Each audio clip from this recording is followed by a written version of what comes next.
6, 7, 8, 9, 10. Hey, what's up? How's everyone doing? It's good to be back. Had a week off last week. Why did I have a week off last week? I don't remember. But we're back. It's going to be a good show. Cheers, everyone. Saturday morning, Friday night. No better way. The first Shirley Temple on the show.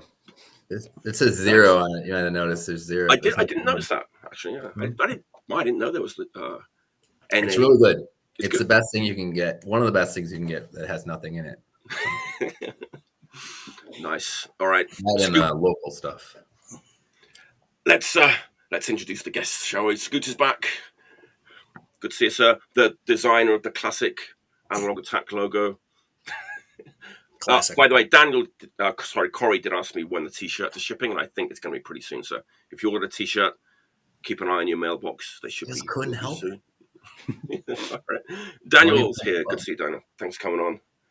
No problem, sir. Cory, cheers. Thanks for coming on. Thank you. It's good to finally meet everyone after a lot of online banter over the last year or so. It's been like that group's been going for like 2 or 3 years now. The What You're Listening To group, right? Something like that. I'm a huge fan. I don't agree with everyone, and No, it's not. on all the records everyone buys. But the part of the thing is, it's like it shakes my brain a little bit. I have a lot of memories. Shaken by it, like, oh yeah, like yesterday, Bullet LaVolta came up. Like, I haven't thought about that in forever. They did, yeah. I hadn't. It's been a while. I did show a Bullet LaVolta record like last year or the year before. I think I bought that tape like 32 years ago or something. I don't know, like on a whim for $1. And I think I still have it. So, all right, let's do the old housekeeping. The old likey and subscribe. Oh, yeah. Feel free to do so if you wish. Let's see if anyone's watching. I hate doing this. It's like there are people watching. They just haven't said anything yet. Evening, everyone. How you all doing? Don't be shy. Make yourself known in the comments if we've made a mistake or you want to add something. Save us from looking things up online while we're trying. Any birthdays out there?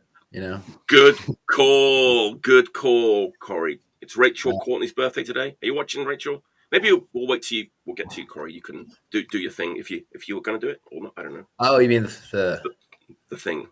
I'm not going to model anything. All right. But it is nearby. Beautiful. All right, shall we get going? As usual, we've each got 5 or possibly more records that we're going to talk about, have a good time talking about. I noticed I had a theme and themes like in my picks tonight, and I was going to do them one after another. Then I thought I'm going to break up a little bit. 1, 3, and 5, my themed picks. So take a look and see if you can see what the theme is with my picks. There's actually kind of two themes, a theme within a theme, if you like. All right, let's get going. This came out literally 2 days ago in Japan. It's a live punk record. I think the consensus is that there's not too many great live punk records out there. But like last year, people were really excited about the Comes live LP, like old Japanese band. I was skeptical about it, and I kind of played it down a little bit on the show, but people seem to like it. It's kind of amazing. It's like an audience recording, and it's like pretty much like the audience like really carries the performance because it's like, I don't know, you can feel the energy in the room. So I kind of feel that people are gonna compare this one to that one. People have kind of got high expectations at the moment for like live recordings of old Japanese bands. This is a classic band. I think everyone probably likes this band, but maybe Stalin. Stalin. Yeah, of course. There you go. Stalin, like unreleased live show from 1981, recorded in Kyoto. I've been to the place where this is recorded, which it's nice because it's like it's not your typical venue. It's like an old like Japanese building, wooden structure. It's very different vibe to like most places. So when you listen to it, kind of bear that in mind. It's like in this like old wooden structure that they're playing. There's some pictures actually of like Deathcycle and SOB online at this venue, and you can see like the kind of wooden walls and like the paper sliding doors and stuff behind them. So this is where that was recorded. Pretty cool venue. But look at the date. It's 1981. So like that's super early for the Stalin. Like Trash hadn't come out yet at that point. That's an eyebrow raiser in terms of like the quality of punk recordings from that era is. That's a good point. That's actually a good recording. Yes. Okay. It's a good recording. I think it's on the boards. It's a proper nice. mixing desk recording. It should be. It's okay. Like it's the sound quality is fine. The performance is pretty good. But really, this is gonna depends on what era of the Stalin you prefer, whether you're gonna really like this record or not. Because personally, I kind of prefer like the '83 era, which is just, it's only 2 years later, but they were kind of a changed band by that point. Tighter, more dynamic, more hardcore. So this is like, pre-Trash. So it's like very loose, kind of like a little bit herky-jerky, like jangly punk. But a lot of people like this era of the Stalin, A lot of people will say, yeah, Trash is my favorite Stalin LP. So if you're is a fan that an authorized release? Yeah, Mike? it's an official, it's on Alchemy Records, P-Vine, official, first time ever on vinyl. First time ever on any format, actually, this show. But I guess it's from like Jojo Hiroshige, from Hijo Kaidan's like archives. He's kind of opened up his archives and he put out like the SOB Kaidan thing, and he's putting out tons of stuff. But I don't know. If you like the early era Stalin, I would say yes. If you prefer like mushy and stop Jap era Stalin, proceed with caution. I would say, but that's just personal preference. But it's interesting because that Comes live record, which I actually got first on CD, and then bought the vinyl because I was a little. I have all their stuff on CD, and there's like a live CD thing that has like that doubles, and I thought that was like all the stuff that was worthy of being put out and stuff. So when I saw that new record, I was like, oh. I mean, did they just find this like somebody stood somewhere with a hand recorder and I actually really enjoyed it and stuff. But like it's interesting also because like Comes like also are very like whether you prefer before a certain point to like kind of the more like I don't know reverby metal-y stuff, whether you're going to enjoy a certain live show of theirs and stuff. So with the song, like I've actually not heard a lot before Trash. Like I've heard stuff here and there, but I mean, and definitely with like hardcore bands or punk hardcore bands, whatever, like I try to get a good live reading on them, even if I've just heard, because obviously, especially in that era, like you can't really speak to how much you appreciate a band until you hear that live version. It's tricky because like with the Stalin, they have another like official live LP, which is too late. It's like from '85. Where they kind of got more polished. That record isn't that good either. So what I want, being the selfish person that I am, I want a live in '83 live LP. That's what I want from like the Go-Go Stalin tour. There's a lot of footage online from that tour, which is like, it's amazing. They weren't quite that band yet in '81, but decent, I would say, if you're a fan of the early Stalin. So there you go. Just came out. I haven't seen that. Just came out like literally like 2 days ago. It came out.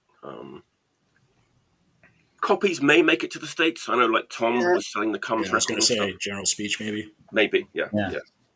Sure. Early Stalin, if you like early Stalin. Sloppy Stalin. Is that a thing? How about it? Not sloppy. You know what I mean? Yeah. I think I've seen a really early, maybe like a clip of really early Stalin that was like falling down the stairs, like just holding it together. I'm like, oh yeah, that's 1981, 80 Japanese hardcore. Before didn't like the first Flexi come out like in 80, I think, like the Dendo Kokeshi Flexi, with the kind of the needle on the front. I think that's 80, and then Trash was like 81. So that's like probably from that. I had a drummer who was a fan, so it was sort of, it was osmosis, if anything. Nice. Well, classic band. Yeah, for sure. Very influential in Japan. So that's my first pick. Keep an eye on the theme here. The theme. Yeah, that was number one. Number one. The odds have it. Is what you're saying? Number one of the theme. So I'm gonna switch up my order based on that. I was gonna go with the classic Short Shop Shock. Nice. But Kind of piggybacking on yours, Mike. Got a live Sabbath bootleg here. This is from the old days of bootlegs. Like this is literally just a piece of Xerox paper on a plain white sleeve, plain white labels. Today that look just like that. Yeah, not that old one. I mean, not Sabbath. But, So it's gonna be hard to see with the shrink on here, but I have to keep it on for obvious reasons. It's called Their Satanic Majesties Return. This is August 12th, 1980, and recorded in Providence, Rhode Island, my home state here. This was one of the stops in the Black and Blue tour. They were on tour in North America with Blue Oyster Cult, obviously, at the time. nice. Cool recording. Obviously, this is 1980. It's got Dio on vocals. Tracks are about half split between Ozzy era songs and Dio era songs. And at the time, this was like one of the only ways on vinyl, at least, that you could hear Dio singing those Ozzy songs. Live Evil didn't come out until 82, I think. So this is kind of a cool early document of that era. Sound quality is pretty good. I'm not sure what the origin is. Unfortunately, bass is like almost non-existent on this. Like the vocals are very high in the mix. It's like very, very front forward vocals. You get some guitar and drums, and then the bass you got kind of have to use your imagination. You know all these songs by heart. Yeah. So, probably standing next to the soundboard, but not off the soundboard. Yeah. I mean, it's seriously, it's decent. You get some crowd noise in there, so you know it's live, but it's not like some of the. I've listened to a million Sabbath bootlegs, especially. Sometimes it's like literally like the microphone is like next to a guy's mouth in the audience, and all you hear is him like jabber drawing through the whole show. There's this the famous. Cool you hear it, but it's like only Mm. really between the songs. You get some decent Dio stage banter in here. Good, classic song selection. War Pigs, Neon Nights, Heaven and Hell. Not listed on here, but Die Young. Nice. And then NIB, Iron Man, and Paranoid. Oh, NIB. Long record. It's each side All is like sleepers. almost 25 minutes long. So I think hits. because of that, Heaven and Hell, it feels like they trimmed like a big section out of the middle. Like at first, I honestly thought my record was skipping. I went back and played it a few times. Then I listened to it on YouTube, and it's like it goes like right from like halfway into that like that huge bombastic intro to Heaven and Hell, and then it like cuts immediately into like this like interlude with Dio like introducing the band. It's very jarring, but I think it was like for time constraints to fit this all on one record. Sure. But good stuff. I mean, like I said, the sound quality is very listenable. It's not it's not a soundboard, I don't think, but very listenable. For me, it's like a great document for a show that was happening, like I said, in my home state. I mean, I would have been 4 years old, so unfortunately I wasn't there, but good stuff. You can listen to this. You can find this on YouTube if you want to hear it. It's cool. I don't know how you buy it anymore since Discogs blocks the sale of stuff like this, but I don't know. I think these old bootlegs are kind of charming, just in how for sure shitty and what a just utter cash grab this is. Like just slap it in a white jacket. Oh yeah. I mean, We're not at the fucking. time of We're its not pressing, like. that thing cost 75 cents to make. Oh yeah, At the time, exactly. they made enough. But you know what? It was like this is a show from August 1980, and this was like on the streets in 1980. Like that's it's a good turnaround time. It's cool to me. It's like impressive. Third time was 2 weeks, and probably the cover right? cost a dime. Spare no expense.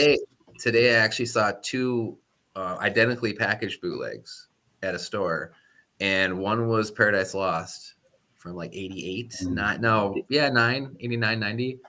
I didn't look at the details of records that weren't for sale yet at a store, at the store Blast Radius, and I was like, and there was another one I can't remember. Bolt Thrower. There was a Bolt Thrower and Paradise Lost, and they both just had like the 8.5 by 11 or less, like little slip-in sheet and date where they played. That was it, and I didn't really go much farther than that. But like, I didn't imagine I'd find that at a record store. Just like the total like 1,000 press white cover bootleg. Yeah, that's. I feel like that's Weird. not something that you would see too often. Like a bolt thrower bootleg. Yeah, it was like this tiny like 5x7 card that they threw in there, and that was it. With a little like the logo done, like kind of handwritten, you know, like hand drawn, basically. Cool. Yeah, it seems more honest than some of the releases today, where it's like the legitimacy is questionable, but it's, you know, it's got all the bells and whistles as if it was like a marquee release on like a big label. Yeah. You know, but then lo and behold, you find out it's not actually authorized by the band. It's like, at least this, you know where you stand with that. Right. Yeah. Right. Yeah. And I think it's also for like with Sabbath, because like a thing with them, like for me, it's like hunting down different vocalists doing each other's eras songs is kind of like a big deal. Like Dio doing NIB for me, because NIB is one of my favorite bass riffs ever. I love that song. And like, grabbing like good versions of Dio doing that, or like, you know, I've bought like, I don't know, 2 or 3 like Tony Martin era like bootlegs to catch him doing like a bunch of different songs from that stuff. So yeah, like the Black Sabbath bootleg thing is just insane. I lived in Brazil for a little bit. Like the amount of bootleg Black Sabbath was it's ridiculous, astounding. Yeah. I stopped, like, at least on vinyl, I stopped even trying to play you have to, like, that arena. Especially because so many of them are just the same show repackaged with a new piece of or like art.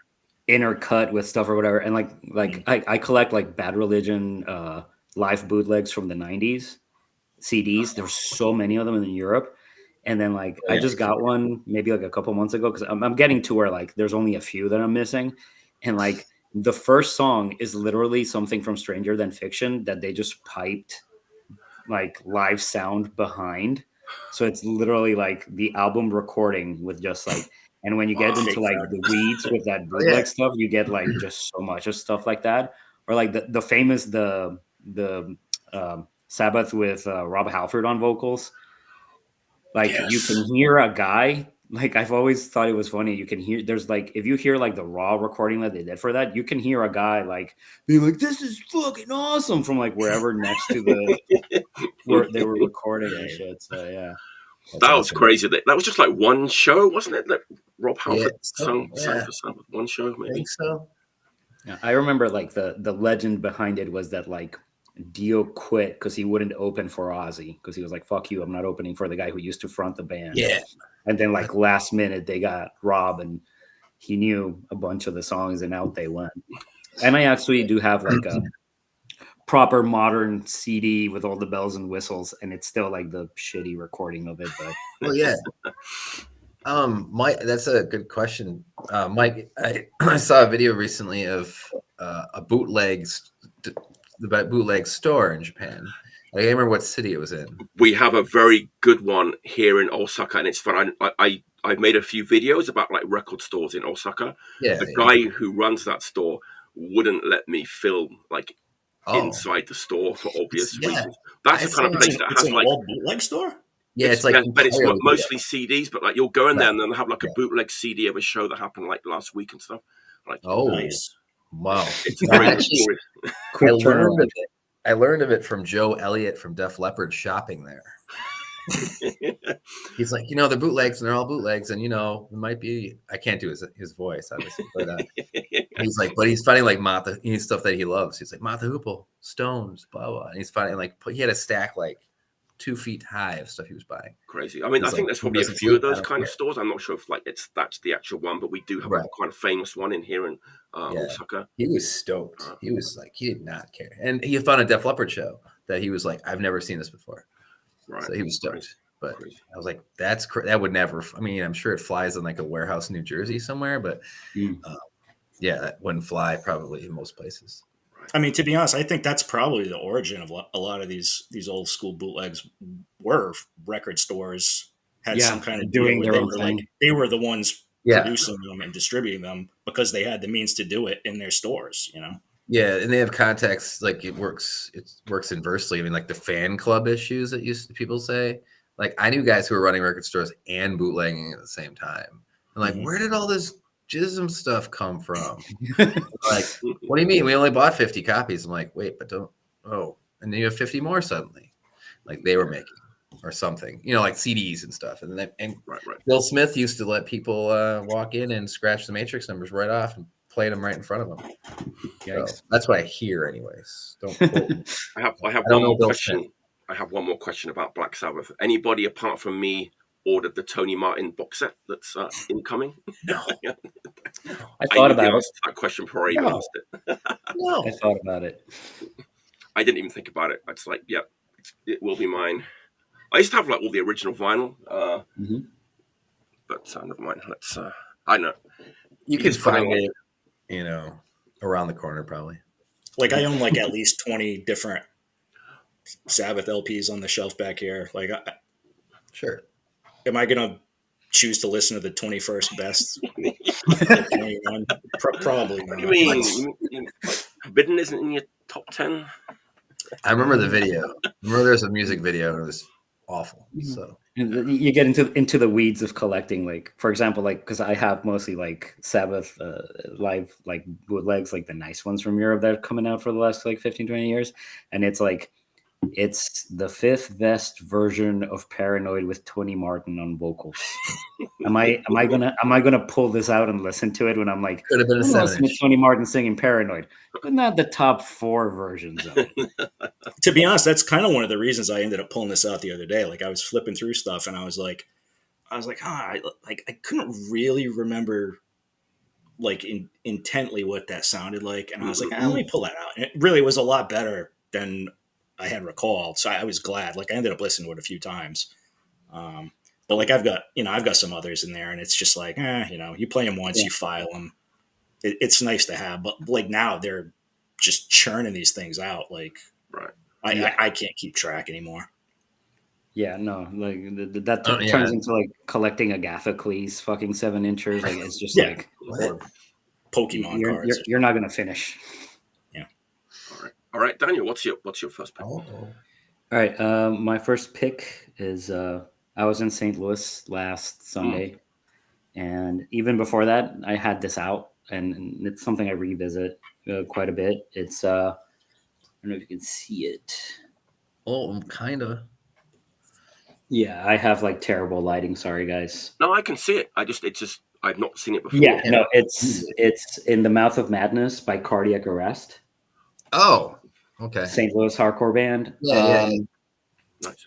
I believe this was like early 2010s ish. So the reason I picked this is because it's an era of hardcore that I have a lot of fondness for. Like, because in the early 2000s, there was such coming up like different streams of hardcore going. You had like the Bridge 9, whatever Death Wish stuff going, and then you had like a lot of kind of what I used to call like dirty kid hardcore, which like Page 99 and like kind of grindy punk wild stuff. But there was like all this like thrashy hardcore, like, and I have a lot of examples for me are stuff like Blank Stare and like Black SS, stuff that like sounds very much like influenced by like Negative Effects type Boston shit and Negative Approach, and like it has that real kind of early hardcore like heart to it, but kind of taken up a little bit in terms of like cleaning up the tempos and cleaning up the guitars and throwing in a little bit of melody and stuff. So this one, like for me, this Cardiac Arrest is one of the reasons I have it on is because it's like I think it's an underrated banger. Like every song hits. Like the vocal, the bass, the recording on it is really cool. It is the kind of hardcore that I come back to the most. And like you can find it for like $10 most places. I think you can buy it on Bandcamp for $10 and like get the digital download immediately and stuff. So yeah, for me, like this kind of hardcore is just stuff that like, and all my picks are stuff that's like constantly in my head. Like I work from home and like I listen to like hours of music every day. So if I'm not listening to Cardiac Arrest, I'm listening to Black SS, or I'm listening to like, bands that sound like it. I come back to that style of hardcore a lot. And like, I feel like because of what was big at that time kind of like I don't know that like the epic hardcore shit or Bridge Nine and I love a lot of that stuff. I played with a lot of those bands back in the day, and I'm still a big fan of it. But a lot of the bands that were doing like the thrashy stuff kind of still went a little under the radar, especially the ones that were kind of like towards your 2008s, 2012s, still doing that kind of hardcore. Kind of carrying the Out Cold flag, if you will. I was waiting for you to say Out Cold. Yeah. Oh yeah. You mentioned the Grave Mistake guys before. Yeah. Oh yeah. And like the entire Grave Mistake and all that stuff. Like, and Grave Mistake actually did a 7-inch for these guys. Wait, yeah.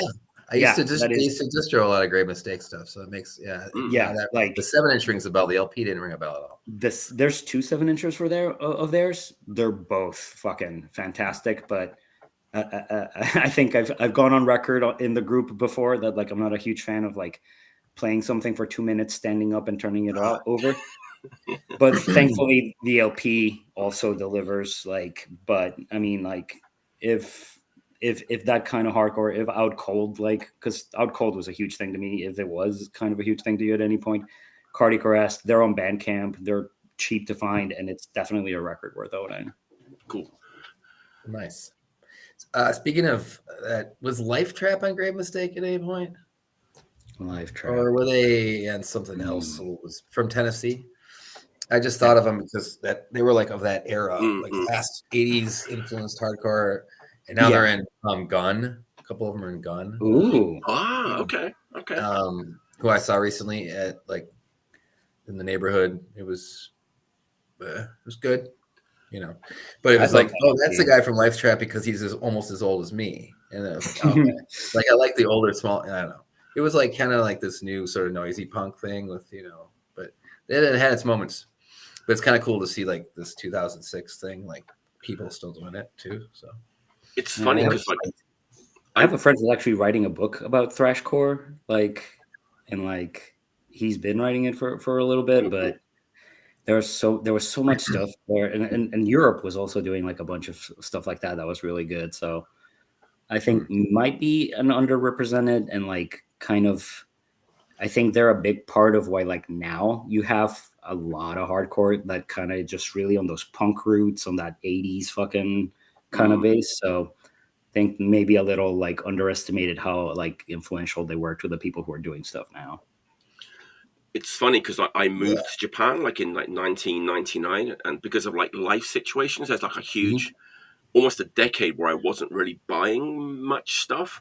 So it's been kind of really nice to kind of go back and grab all this stuff that I missed out on the first time around. And of course, like it's all like cheap and it's out there. And it's really, there's so many good records from like that era that we're talking about. That, for sure. That are still out there in the bins because people maybe like don't care about it so much. Yeah, the like the 98 to 2000 something. Yeah, I mean I've sold or bought multiple times or whatever, and I keep on, or I had it in a distro or whatever. And I'm like, this record's really good, but it's just in that weird. I'm more so in the late 90s, right around 2000, where I think people were just not caring at all and putting out too many records, and then and then I find stuff at record stores, like even just shopping on a whim, like, oh no, that's why this record's here, because people moved on too quickly or something. I'm not sure. Right. It's like almost like half decades make more difference than a decade. It's strange. Right. But half of the bands that are huge now, or or popular or whatever, are drawing from the same stuff. They're just like putting like new technology to it or something. Yeah, because I see a lot of discourse, especially with like younger people, and like I was in a grindcore band, and like I had one of my guitar players was like 10 years younger than me, and like people who like think, oh yeah, the early 2000s, it was all like fashion core and like shitty mosh metal and whatever. Yeah, MySpace hardcore and whatever, and I was like, no, like there was other stuff happening. We still had like kind of the separation of different strains of hardcore. We just kind of, I don't know if we didn't have like the attention span for everybody to kind of glom onto where they were going. Nice. Yeah, it's that whole, I don't know. We could talk about that kind of thing probably forever. But yeah, there's like what was big and what wasn't big, and everyone's still like. I took a few years off in the late 90s, and like I missed like all the early like I saw like Artemis Pyle when they were ending, kind of thing. Mm. So there's like a bunch of like stuff in that weird late 90s. That's a really good example of like a band I was kind of trying to think up when I was saying what I was just saying. Like, that's a good example. Like His Hero Was Gone was ending. Like that stuff where I was like, Right. I caught them because my much younger bandmates were like, this band is sick. And now I'm in a band with a bunch of guys who are like 6-10 years younger, whatever. And then so like catching up on hardcore, but by then the bands were breaking up. And so then you see like, so I ended up playing and seeing Iron Lung a bunch, but I only saw Jensen and Artemis Pyle once. So like, you know, I just turned my back on the scene for a few years. You know. Yeah, I hear you. It happens. It happens. Late 20s, you know. I don't know. Yeah. Crossing into 30. Is it All right. my turn? Yes. I'm giving it away with my t-shirt, but I was saying that I was going to break a rule and just do a discography. Don't do a Bob Belmont show. Yeah, I'm only one of them. Every record. But yeah, there's the really, really good one is the self-titled Ghost Slim record here. You can barely see the logo because it's like foil printed, but I don't know how to do this without being. But there's a comparison I'm going to make in a second to that record, and of course I recently bought like all the rest of the records I didn't have. This one's got a book with it, you know. And then I had a couple others. And you know, they really like the G thing, you know. But they were always packaged. Vitriol did all the records because the guy from Graf Orlok owns it. And Comadre. Oh, okay. Dan would probably know more. I don't know. Oh yeah, this is the 6.25% of their LP output. They also have a 10-inch, which I used to own, and it kind of sucks, so I got rid of it. Well, because the other band sucks. It's a split. But I once just recently sent the first Ghost Slim record to someone and said, this is what my band would sound like if we wrote short songs. And yeah, it's just pissed like a minute and a half, like modern sounding hardcore, like 2007. But like, I just realized listening to these records recently, like, because I went through the whole discography and I just listened to the first one over and over again. Like, my band sounded like them if my band had no attention span or the ability. Like, the songs are great, but they're short. And there's a lot going on, and they're super pissed. And there's a lot, you know, it's like it's like Modern Life is War, kind of, but no big, like, okay, kids, everyone's going to jump off the stage now parts. You know, like there's no drama. It's just pretty much go. And there's a couple, they get a bit more interesting and also maybe not as angry sounding later on. There's 6 or 7 LPs, but each LP is like 19 minutes long. But yeah, I was just listening to it and I was like, man, this band will be huge, absolutely huge right now because it's like Modern Life is War hardcore. It's like all the Y2K hardcore, like people around Milwaukee will call it like scowl, gel, et cetera, et cetera. Okay. You know, slowing it down a little bit, but also really pissed and kind of tough, but not really tough. And yeah, I don't know how. I think because maybe a label I traded with, like Vendetta or something, used to do, and Adagio from Germany used to put their records out. Oh yeah, and my band Protestant at the time had very similar artwork, so I was kind of like, oh, what's that? But yeah, they're done, I think. But the last record I bought, which I don't even remember the name of, like came out in 2018, but I think the first is like 2005. And yeah, and it also helps that the angry guy that's playing guitar is like 6'6" and like 240 pounds. So yeah, it's like a 3-piece, but like there's the 1 piece in front. So, yeah, just where are they from, Cory? Like Southern California, you know, like it's like Buena Park or something like that. I think that's where it shipped from because I bought the last thing I needed with the shirt from Vitriol. Like went through the whole catalog. Where's that record that you put out 5 years ago? Oh, I found it. And then, you know, it was like the only thing I had on my want list was a couple Ghost Slim records on Discogs. But yeah, I don't know. It reminded me of like probably the hardcore I wanted to play like 10 years ago. Or what is it, 2024 now? Yeah, maybe 14 years ago. Yeah, 14 years ago. It's longer ago than you think, right? Yeah, I was just like, yeah, I kind of wish, you know, if you could like put it, you know, in a, you know, condense the greatness and you know, I think that they do what I tried to do or wanted to do, you know, a decade or so ago, musically. And I was like, oh, they did it right. So that's all. But yeah, I mean, you can find their records usually $5-10 everywhere. Yeah, that's a band with like a really good, like and you know, kind of a shitty collector thing to say, but like the progression that you see from like the first record to the last record, really kind of satisfying. Like seeing them kind of come up with the kind of stuff they do. Yeah, I enjoy the Ghostlam. I'm gonna say that. Yeah, I don't know them. Me neither. First Yeah, time hearing about. Yeah, it's like because they straddled that sort of like Southern California, like they because they were one of them was Ingraf Orlok, I think, who got kind of big with the nerdy like noisy fans of the Locust kind of kids. I guess I played a show with them actually once, and I was like, "Oh, it's Graf Orlok's playing a show," and we played with them. And I liked some other band that was playing instead, but really good Riverside, California, or something.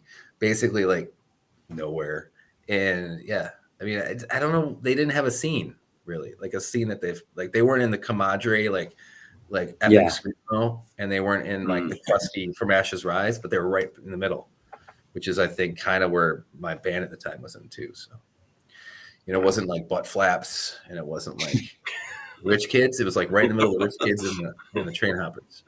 And I think maybe Europe would have appreciated them more, and I think maybe they did. Oh yeah. Well, isn't Adagio German? Like, weren't they? Adagio, yeah. Adagio and they put out a bunch of their stuff, didn't they? Yeah. It was definitely when Vendetta and Adagio were both running the same record store together too. So, but yeah, Vendetta went black metal and Adagio went softer. The middle is gone now. So neither one of them do hardcore records, basically, in my opinion. Well, I think it's interesting. Like, so both you and I kind of like bands that kind of fell in between, you know, whatever in that era because they weren't, you know, whatever the flavor was in that particular scene that they were supposed to be in. And like, there's so many bands between like, you know, 2012 that just like did a bunch of really cool shit and just kind of poof. Yeah, like I would pay $100 to see them live today. Because of the records being like, I think they're that good. They didn't play a lot of shows. I think probably because of their other bands, or didn't tour much. Weird, one of those things. I mean, they did one of the reasons I have one of their records is because Perth Express from Germany is on it. Another band that like toured the U.S. once, and then just as soon as people fell in love with them, they were gone. You gotta appreciate what you have, I guess. Remember, like before the show, we touched on like that difficult era of hardcore. Well, this is the record I'm not going to show. That's this one. Yeah. Not going to show that today. I was going to, but then I decided not to. But that's like, was it 84 that came out? Is that right? Sounds right. Yeah. I'm going to a little bit later, like mid to late 80s. Was kind of an interesting time for hardcore. When you think about it. There was a lot of good bands and a lot of good records. And I was going to a lot of shows in that era, like 87, 88, 89. Went to tons of shows around then. This record came out in 87, but it feels like it came out earlier than that. I don't know why it just kind of feels like that. Norway, not much Norwegian punk and hardcore on the show. I think this band is an amazing band. This record is kind of a classic, in my opinion. I could have picked any of their records, really, but I went for the first LP. So Much Hate. Ooh. How We Feel. That's a classic. I know. It's like the cover alone. The cover alone is classic. This is like the original export platter. I guess I got reissued some time ago, maybe like 10 years ago, by Norwegian Leather, which is Flo from Heartfirst's label. This is like the original Norwegian pressing. Yeah. Such a unique. I bought that reissue, yeah. Me too. I think I have the reissue too, actually. I do not have the original. There's no way. Yeah. What a great band. It's just like, it's hardcore, but it's like, it's very melodic, has like very intricate guitar work. It's got like these very impassioned, kind of angry vocals, but Gunnar, the singer, he's a singer. He doesn't just bark the lyrics. There's really good vocal melodies, catchy choruses. Like there's ripping like guitar solos, but it's a little bit metal in some places, but not really. Very unique sounding record. It's kind of got a dark kind of feeling to it as well, even though it's kind of super melodic. I don't know like how well remembered this band is, but they're definitely one of the classic bands from like the mid 80s to early 90s era, and all. For Norway, certainly. I mean, not that there's like a huge pool necessarily that people know it like we do for Finland or Sweden, say. Yeah. But Yeah, I kind of like put them in my head with like HDQ, the Dickie Hammond's band. Whoa. That kind of like guitar work, guitar melody stuff, but like still kind of like thoughtful, dark kind of vibe to it. Yeah, it's like it almost has like that kind of DC vibe to it as well. Even that, it's like if the guys in DC were still playing hardcore, they would kind of sound like this. That's a great description for that. Yeah, and actually, it's funny because when I was kind of taking off the shrink wrap, not shrink wrap, but the sleeves, like Gunnar, the singer, is like wearing a Dag Nasty t-shirt on the inside. I was, when you say 87, I was like, Wig Out of Dankos, of course. And it is, it's a Wig Out of Dankos. But it's not at all like Wig Out of Dankos. No, but it's definitely got that kind of melodic edge to it, but it's definitely like a hardcore record. But there's lots of like... They share some members with Bandlist. It's pretty much, there's definitely at least 2 members and maybe 3 members were in Bandlist, and Svart Framtid. Like Gunnar was the singer of Svart Framtid, and it's his label too. It's funny because I had this other Norwegian record I was going to show tonight. It's called Data Morgana. That's a great band, yeah. It's a great record. Not a lot of people I don't think have heard of it, but it's also got some members of Bandlist. It's a lineage from this band, right? It's kind of like in this style, right? But like a little bit later. It is. I would say it's almost like I want to say it's like 87. Okay. It's got kind of like a like an aggressive, almost skate punk kind of feel, like Attitude Adjustment, or I don't know, something like that. Christ on Parade, maybe that kind of hardcore. Norwegian hardcore kind of has its own like style. Like there's a lot of bands like Angst that came later were very like they kind of sound like So Much Hate. Dark hardcore, but like very melodic with the intricate like guitar work.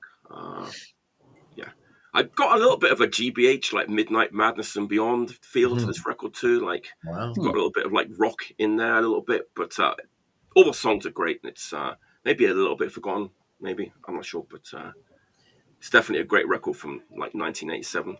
Difficult time for hardcore, maybe. Yeah, 85 to 87. I mean, that's like seeing Uniform Choice in like 88, you could tell. It was the difference. Like, that was post Staring at the Sun, right? That was Staring at the Sun. Oh, tour. So like, luckily for humor's sake, it's awful grindcore band opened up for them. Like, falling over drunk grindcore band, because it was a weekday and no one else wanted to play with Uniform Choice, who were huge-ish at the time. But it was long hair, Pat Dubar, and like rock songs. And it was good, but only because, rose-colored glasses and all that. In hindsight, it was probably terrible. But, they did play the old songs, but, whatever. It was a weird time. I missed. I don't know if you guys just heard that. Like, the storms are picking up out here. Oh, nice. I heard your cat didn't. Was that thunder or like? Yeah. Wow. He lives in an interesting part of the country. Yeah, I do.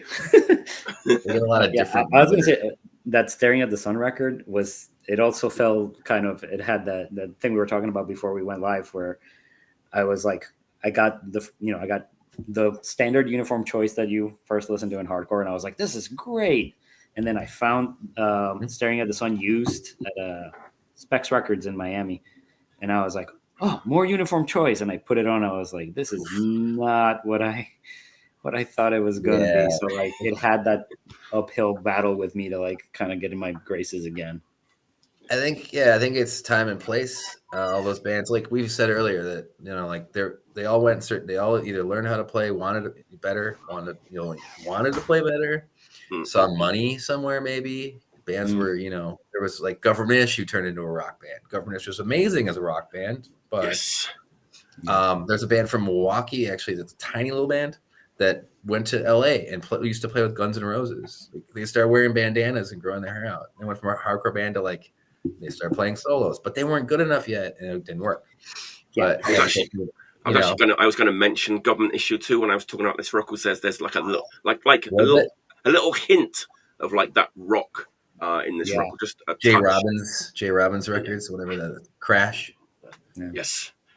Yeah, like that's so weird. If you go back and listen to it, like when I was a kid, it was like anything that was close to punk was punk. So it was good enough. But yeah, if you go back now, you're like, wow, this is a weird sounding hardcore record because it's not at all. Yeah. Yeah, interesting era. I thought you were going to bring up Funeral Oration, but it's probably the wrong country. Dutch, Swedish? but also Yeah, the Dutch, but also an amazing band. You kind of like that in a weird melodic, dark, melodic, but still very fast and hardcore kind of thing. Yeah, I actually got into Funeral Oration on their Hopeless Records CD they did. those records are still good though. Like that, I love it. Still good. And then I went back and I was like, oh, this old shit's great too. It's like how you want pop punk to sound, you know, like. 100%. That's my second pick. Not part of the theme. No, it's an even number, so it can't be. Okay. Oh wait, sorry, we're giving it away. Well, I'm going back. Sorry, I don't know if anybody's noticed, but like no one's commented yet in the chat, which never happens. Yeah, I'm wondering if is there a glitch. Bullshit. There's people watching, but like, if you're there, sure, make yourself known. All right. Anybody. Right. 46 minutes in. Come on, I don't know. Hey, birthday shout outs to Rachel and Jordan. Yes, it's We forgot Jordan's birthday. Rachel, Courtney's birthday. Which one's the Chumbawamba fan? Right. I will not be showing any Chumbawamba tonight. Me neither. But, Hey, there we go. This. I think that's as close I as have we're this going to get. wonderful Chumbawamba t-shirt that's too small for me that I'm purposely wearing right now. For the I am pivoting back to the Short Shop Shock. Got to show my hometown pride here. Oh, yeah. Hell yeah. Ooh, the 5-inch. This is the 5-inch. I'm sure neither of these bands needs an introduction to anyone watching this show. The Drop Dead Crust Out 5-inch. Came out in 93. I bought this new. I was in high school. I didn't have a record player that could play this at the time. I had some janky ass record player that wouldn't play all the way into 5-inch. So it wasn't for a few years later that I was even able to play it. Right.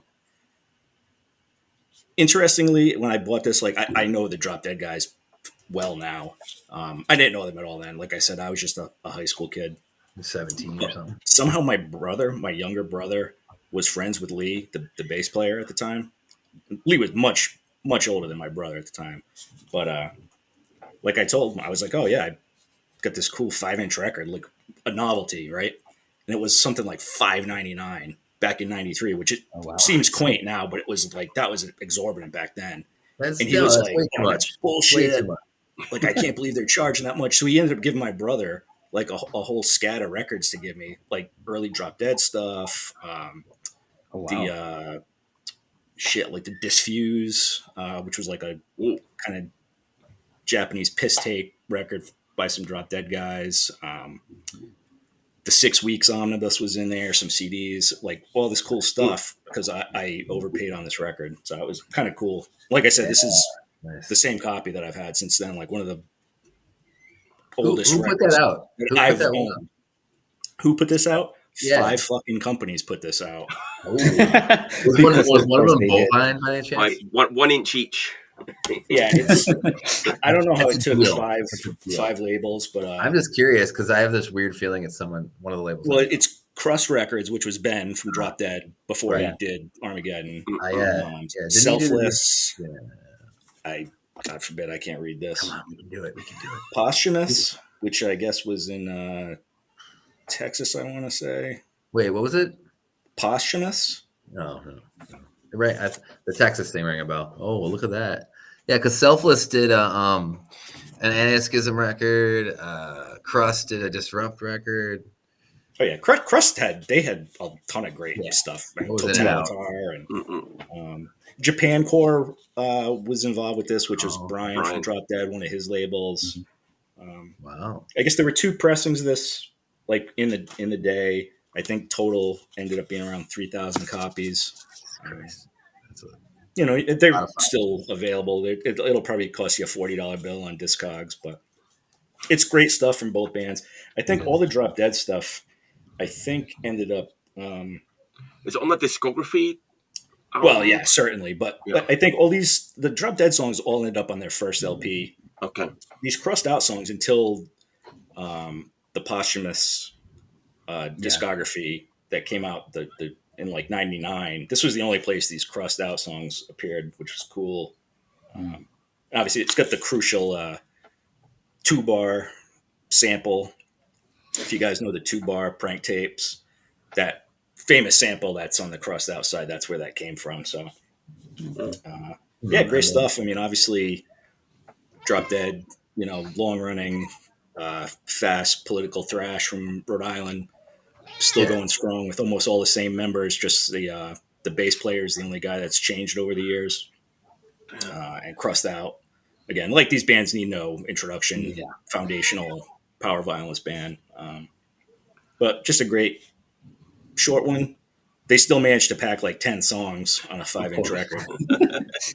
I think that's the inherent challenge is that, like, how much can we cram? I mean, it's not like anal cunt, well, that's just ridiculousness. That's a different level of genius entirely. But that was one of those things back in the day where you'd see like a 7-inch with 20 songs. Okay, I'll pick this up. Yeah, like immediately. And it's a cool like early example of Drop Dead.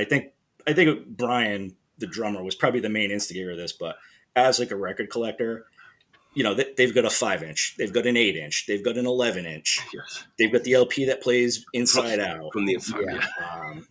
A million color variations over the years. Like, as a split, like one of their earlier splits, I mean, they ended up doing so many great splits: Rupture, Unholy Grave, Totalitar, Systematic Death. I mean, a bunch more that I'm forgetting, now in the heat of the moment, but kind of like a cool early sense of where they were going to take, both of those trends, like the kind of collectability of their records, but still keeping like all their stuff in print. Like that's one of the things I give them a ton of credit for is if you want those LPs, it's like Ben always has those in print. Like he doesn't try to make like manufactured collectibles. Which is a really cool thing in my opinion. Like you can't buy the 5-inch as a 5-inch, but I'm sure you can get those songs on, one of the discographies or some other collection that they have out there, which is it's an admirable thing, I think, in this day and age.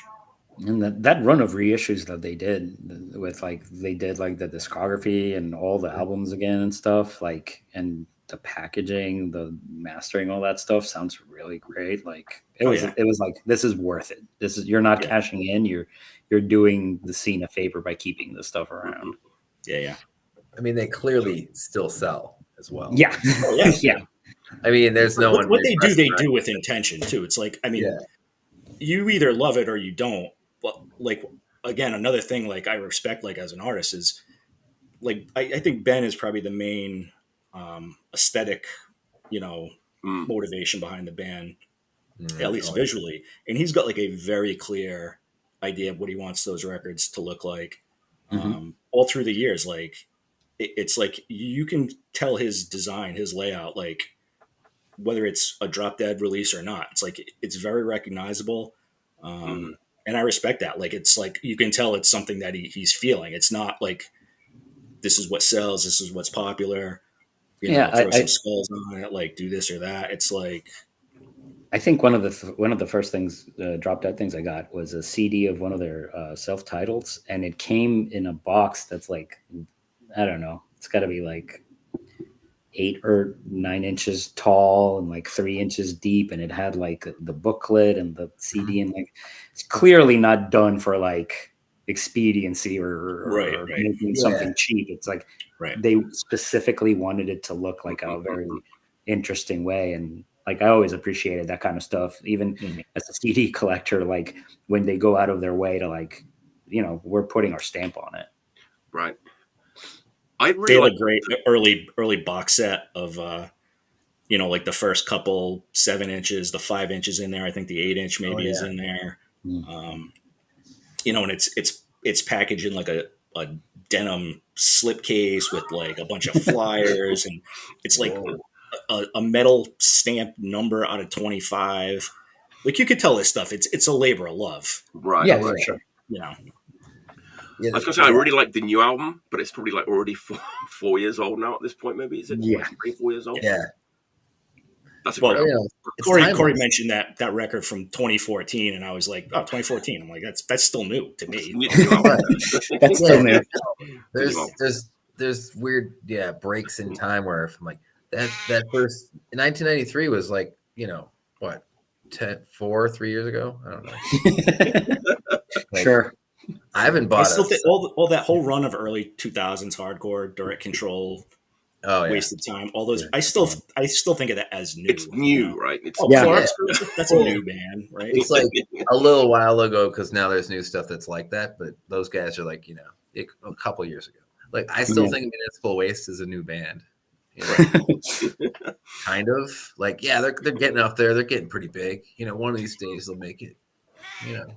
Get 9 LPs out or something. They've got some promise. Yeah, I mean they might.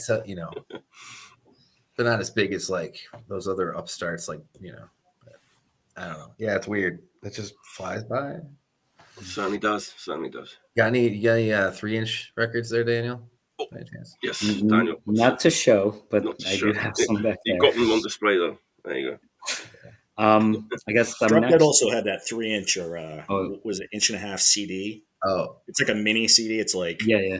that big. That's a they love in Japanese Japan. thing. Those things were like CD single sizes that like they were really big here in Japan. People love those things. like the this minis. CD They were singles square. were like a mini disc size, right? Like a Yeah. I have a couple of the those. size of a cookie.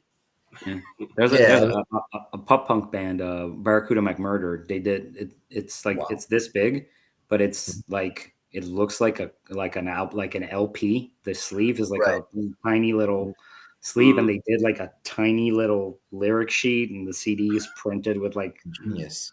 Yeah, those are stuff like that. Super cool. Yeah. nice.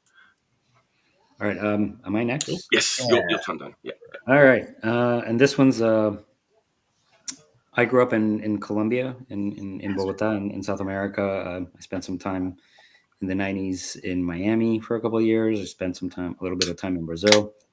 But between when I was born in 81 and like 2000 to like 2002, I was 90% of my time in Colombia and stuff. So like there's a lot of Hispanic punk that went into kind of what I got into. And one of the things that was around that I kind of like touched on, but didn't really know. There's a lot of like these mixtapes you could buy when you went downtown to Bogota, and like it would have just like random Latin American compilations and stuff.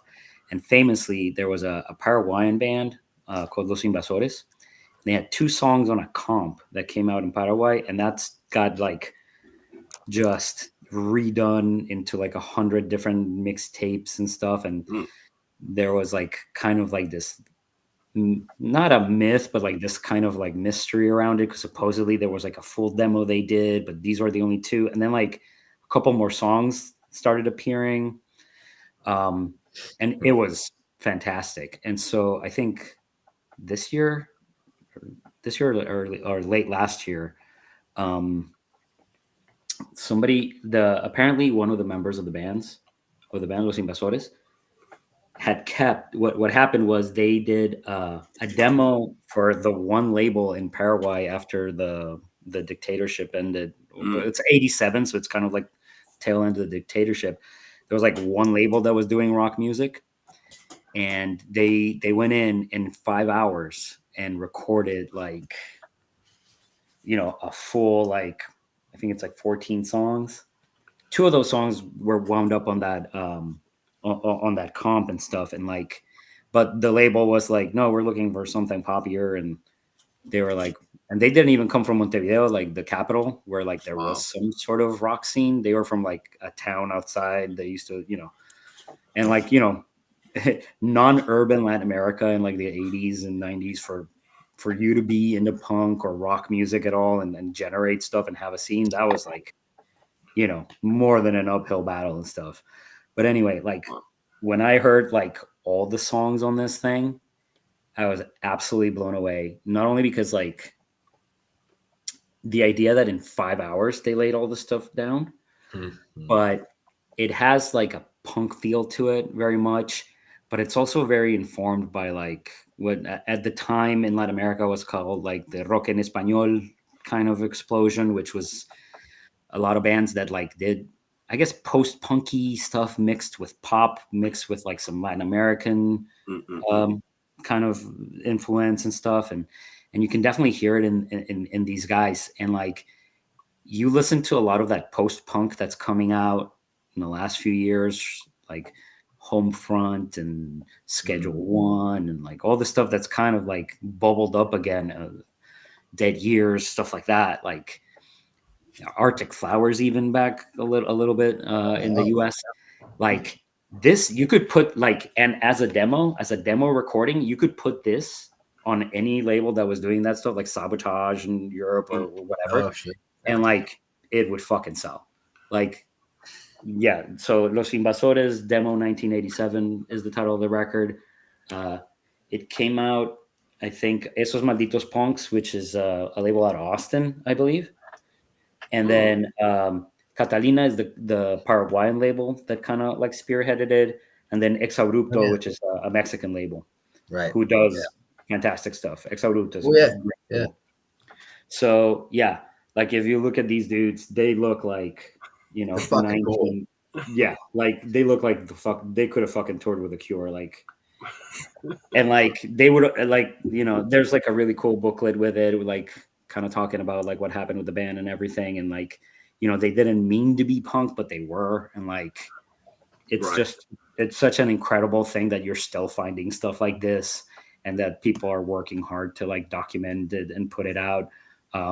It's on Bandcamp, both for Exabrupto and Esos Malditos Punks out of Austin. It's super fucking good. If you have any kind of love for like post-punk or Latin American rock, or even like, you know, that Sonido de Madrid, the like the stuff with like, what was her name? Ana Curra and like Alaska y Los Mologoides and like all that like Madrid kind of like post-punk stuff in the 80s that was like huge in Europe and Latin America, and like, you know, I hope somebody knows what I'm talking about.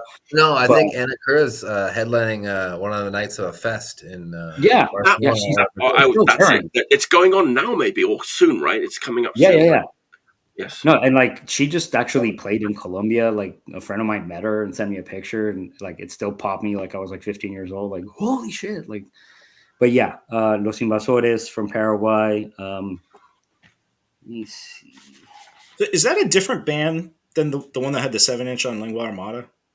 I would imagine so, because like literally I think, and like, you know, somebody might be able to correct me, but for the longest time, the only thing that was out from them was those 2 songs that made that comp. And then, actually, you know what? Lingua Armada may have repressed it. I was going to say, that sounds like something Martin would have done, right? Oh, yeah, for sure. Yeah, I'm not sure. This is the 7-inch. Wow. Oh, I saw him digging. Yeah, well, that might be. Yeah. So I want to say this is like early 2000s. I thought it was Argentinian. That's why I was wondering if it was the same band, but I could be wrong, because I haven't listened to this in a long time, I'll be honest with you. Okay. How many songs is it? Put the glasses on. I know. It looks like 6 Buried Treasures. 6 songs? 6, I think. And I want to say when this came out, it was something that was older. Wow. Yeah, I mean, there's a whole brief history, which is a full page of like 8 point. Yeah, and it's talking about them recording in like 1988. So I assume this has got to be the same. It must band. be the same band, right?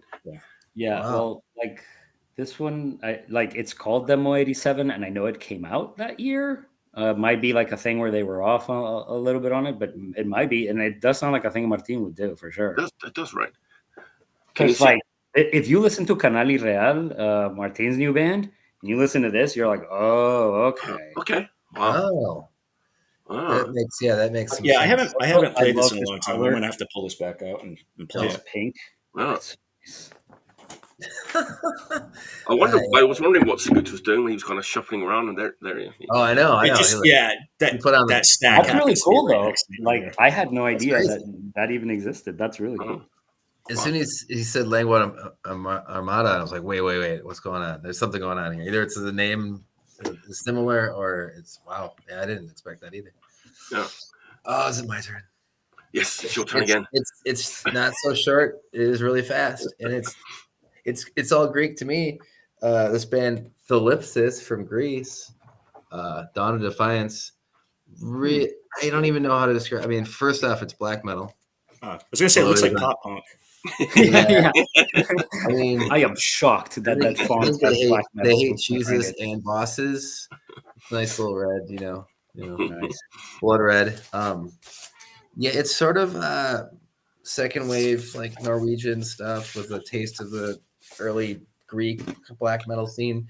The singer, I don't know if there's like sometimes people say, I listen to this black metal record and this guy that's screaming is so insane, it must not be real.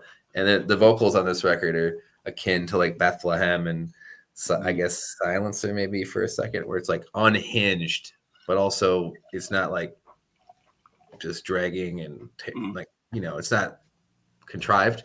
He's just like kind of like if you had a grindcore singer singing in a black metal band, like just does not care and like he's blowing his voice out the entire time. And it's of that.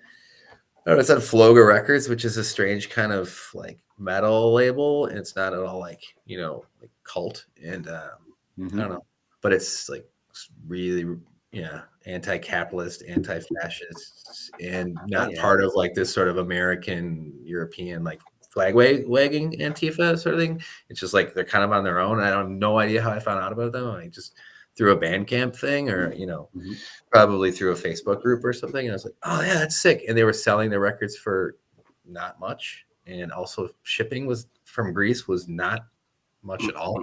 So I'm like, oh yeah, I'll take it. And then just like one of those face rippers. But I think it came out like, I don't know, I'm gonna say late last year. And I played the hell out of it. It's one of those things you listen to a bunch and you buy the record, and then eventually the record shows up and you don't listen to it for 6 months. And then you go because I listen to a lot of music on my phone and then at home and vice versa. And I just happened to like I was like, oh yeah, and that covers kind of sucks, and so I played it a lot. I'm like, oh, what's that sound like again? I'm like, oh, that record rules. So, what are you listening to? Is very I take it very literally, and so I listen to it a lot last week or so. Greece is a fascinating country to me. Like even like the hardcore, like the crusty hardcore has like its own identity and sound, and the black metal too, right? There's a whole scene, and also like a whole scene of fans. Every so often I'll see like I don't know if it's this group or other groups, but like I'm really into this band, and of course it's either not translatable or it's not like I have no idea what you're talking about, and then you realize who they are. Or what band even you hear, and you're like, holy shit, it's like weird. There was a guy I used to trade with that he was always putting these records out, and I was just taking chances on them. And like it was like maybe 8 out of 10 times he was like dead on with what he was doing, either old stuff like that had been resurfaced, or like the new Crust of Greece, like metallic Crust stuff. Like it feels like there's an entire world of it. Yeah. I can't think of any of their names. But. Yeah, I have a few actually that I'm not sure where to file. What's that? I have a few Greek records where I'm not sure if they're like correctly filed or not, because it's like I can't read. Yeah, this band actually prints in English and in Greek and refers to themselves in English first. Okay. So I'm like, okay, this is T, even though the logo you can't read it. It looks like an O. So it's Greek to me.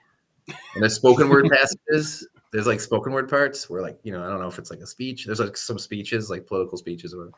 And it's like from, taken from samples or whatever. And it's absolutely like, oh yeah, I have no clue. Which is, it's not scary. It's more like, this is historic probably. I don't know. Yeah. I need to do more research. It's probably not a language I'll pick up anytime soon. So, but if you like Daniel likes Nagelfar from Sweden. It's not that developed of a sound, but it's like I don't know. These are names going over people's heads, but it's kind of Marduki. We're learning. Marduki is that a word? Marduk like there's parts like that. Satiric-ish. I don't know. What about what do we think of early Rotting Christ? I'm kind of trying to. Yeah, it's not. Rotting Christ isn't that fast though. True. No, true. Yeah. Great band though. It has those moments. I really like Rotting Christ the most when they turn into Metallica for a record. Like Dead Poem. Yeah, I love that record. I know that record's amazing. There was like 4 Metallica records that year, and one of them was Dead Poem. Like when Metallica wasn't Metallica anymore. Like Paradise Lost put out Draconian Times. It's not maybe in 1 year, but we're close. Draconian Times was a Metallica record.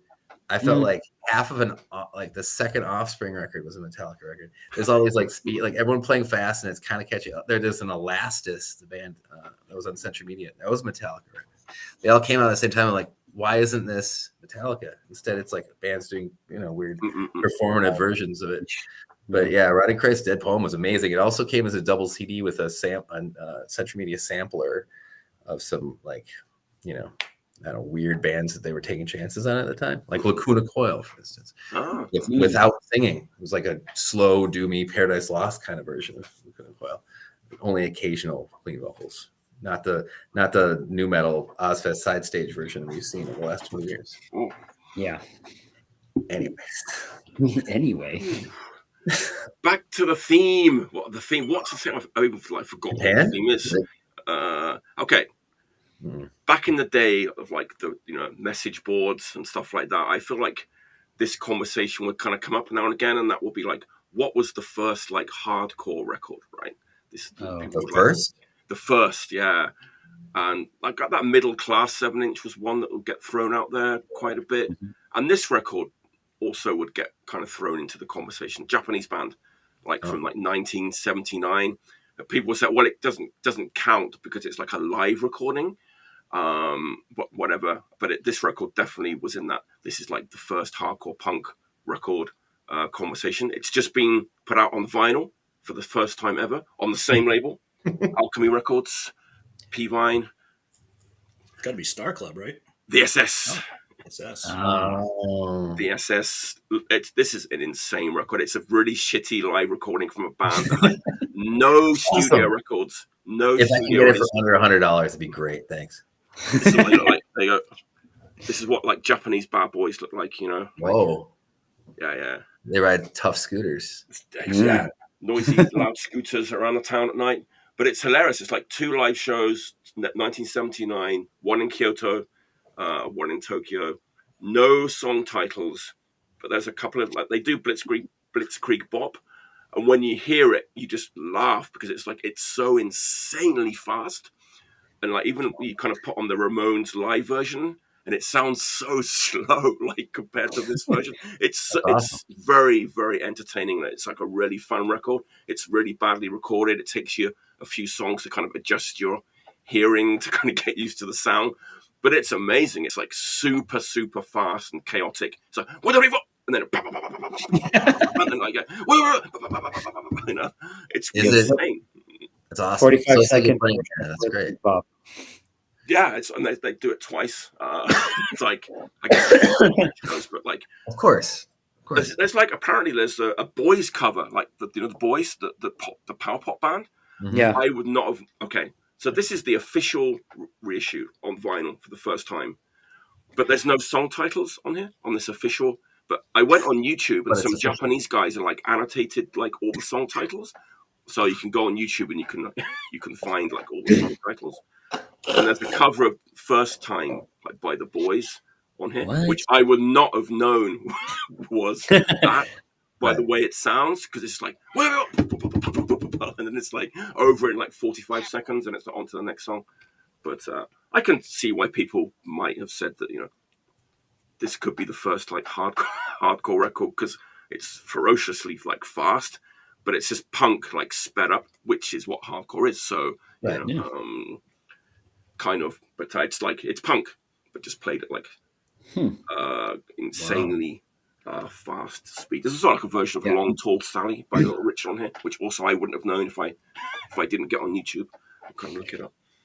I'm gonna have to get on YouTube and listen to it. It's great.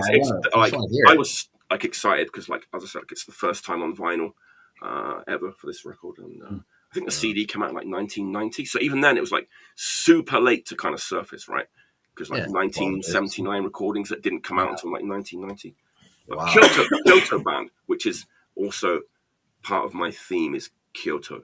So like, because this label is from Kyoto and are we supposed no to relation to the American or are we just ruminating on this? The theme? Yeah. Well, same label, Kyoto. Like that Stalin record was recorded in Kyoto, right? So 2 live records. 2 live records. See, there's many themes, right? Themes within Themes within themes. Introduction. And then my 3rd record will have another theme intertwined in with the other themes. Yeah, I had an idea. I screwed it up. It was unintentional, and once I realized, okay, let's actually, yeah. It's kind of working out, but wasn't intended anyways. What's do you remember Alchemy records from the U.S.? The U.S. Alchemy records, yeah. No relation. Where did he go? Does anyone know? Where did this guy go to? He's right there. He just came out. Actually, he is, because he's like that's him, right? Like all the old tapes is like he's putting them out now. So where'd the American guy go? Someone needs to know. Someone knows. Someone like, who owns Victor? Is that's his name, right? Victor. Victor, yeah. It is Victor. But like they've repressed Sacrilege BC and all that stuff that like no one, I don't know why. It's good, but I wonder if he must I think I heard that he held all the rights forever but I don't know where it went. There was some sleeper hits on that label. Oh, just curious. I picked up those Sacrilege. The reissues? Yeah. What is it? Too Late to Pray or whatever? Yeah. Party with that's God, a good record. Too Late to Pray. I had a great CD comp from them back in the 90s. I had like Poison Idea, the Melvins. Yeah, it was the Sacrilege BC, some other shit. Like Crust back when Parade. you had no spending money, so you would buy like a comp CD. I think there's a vinyl version of that CD too. I think it's like it might be. It's, Peace Through Chemistry. Yes, I have it on the vinyl. That's a great. I've seen it a couple times, or I might even. I don't think I have it. I might have it actually. And that's like 88, I think. Mm-hmm. So kind of like what you were saying earlier about that weird era of hardcore, where it's like, you listen to Stephen Blush and it was all dead by then, but in reality, there was plenty of vibrant hardcore still happening. Yeah. He wrote the first book on hardcore, so that's why that's what. Well, it's the funny thing with all the documentaries about punk and hardcore. They always end with like, and then we grew up and stopped going to shows, and punk or hardcore ended. And then there's a documentary that picks up like right after that, and then they just do the same thing at the end of that one. It's the same narrative like every time, right? Yeah. Footage of like Emerson, Lake and Palmer. Yeah. Christ, in the 70s, and then punk came along and killed these guys. Yeah, exactly. Yeah,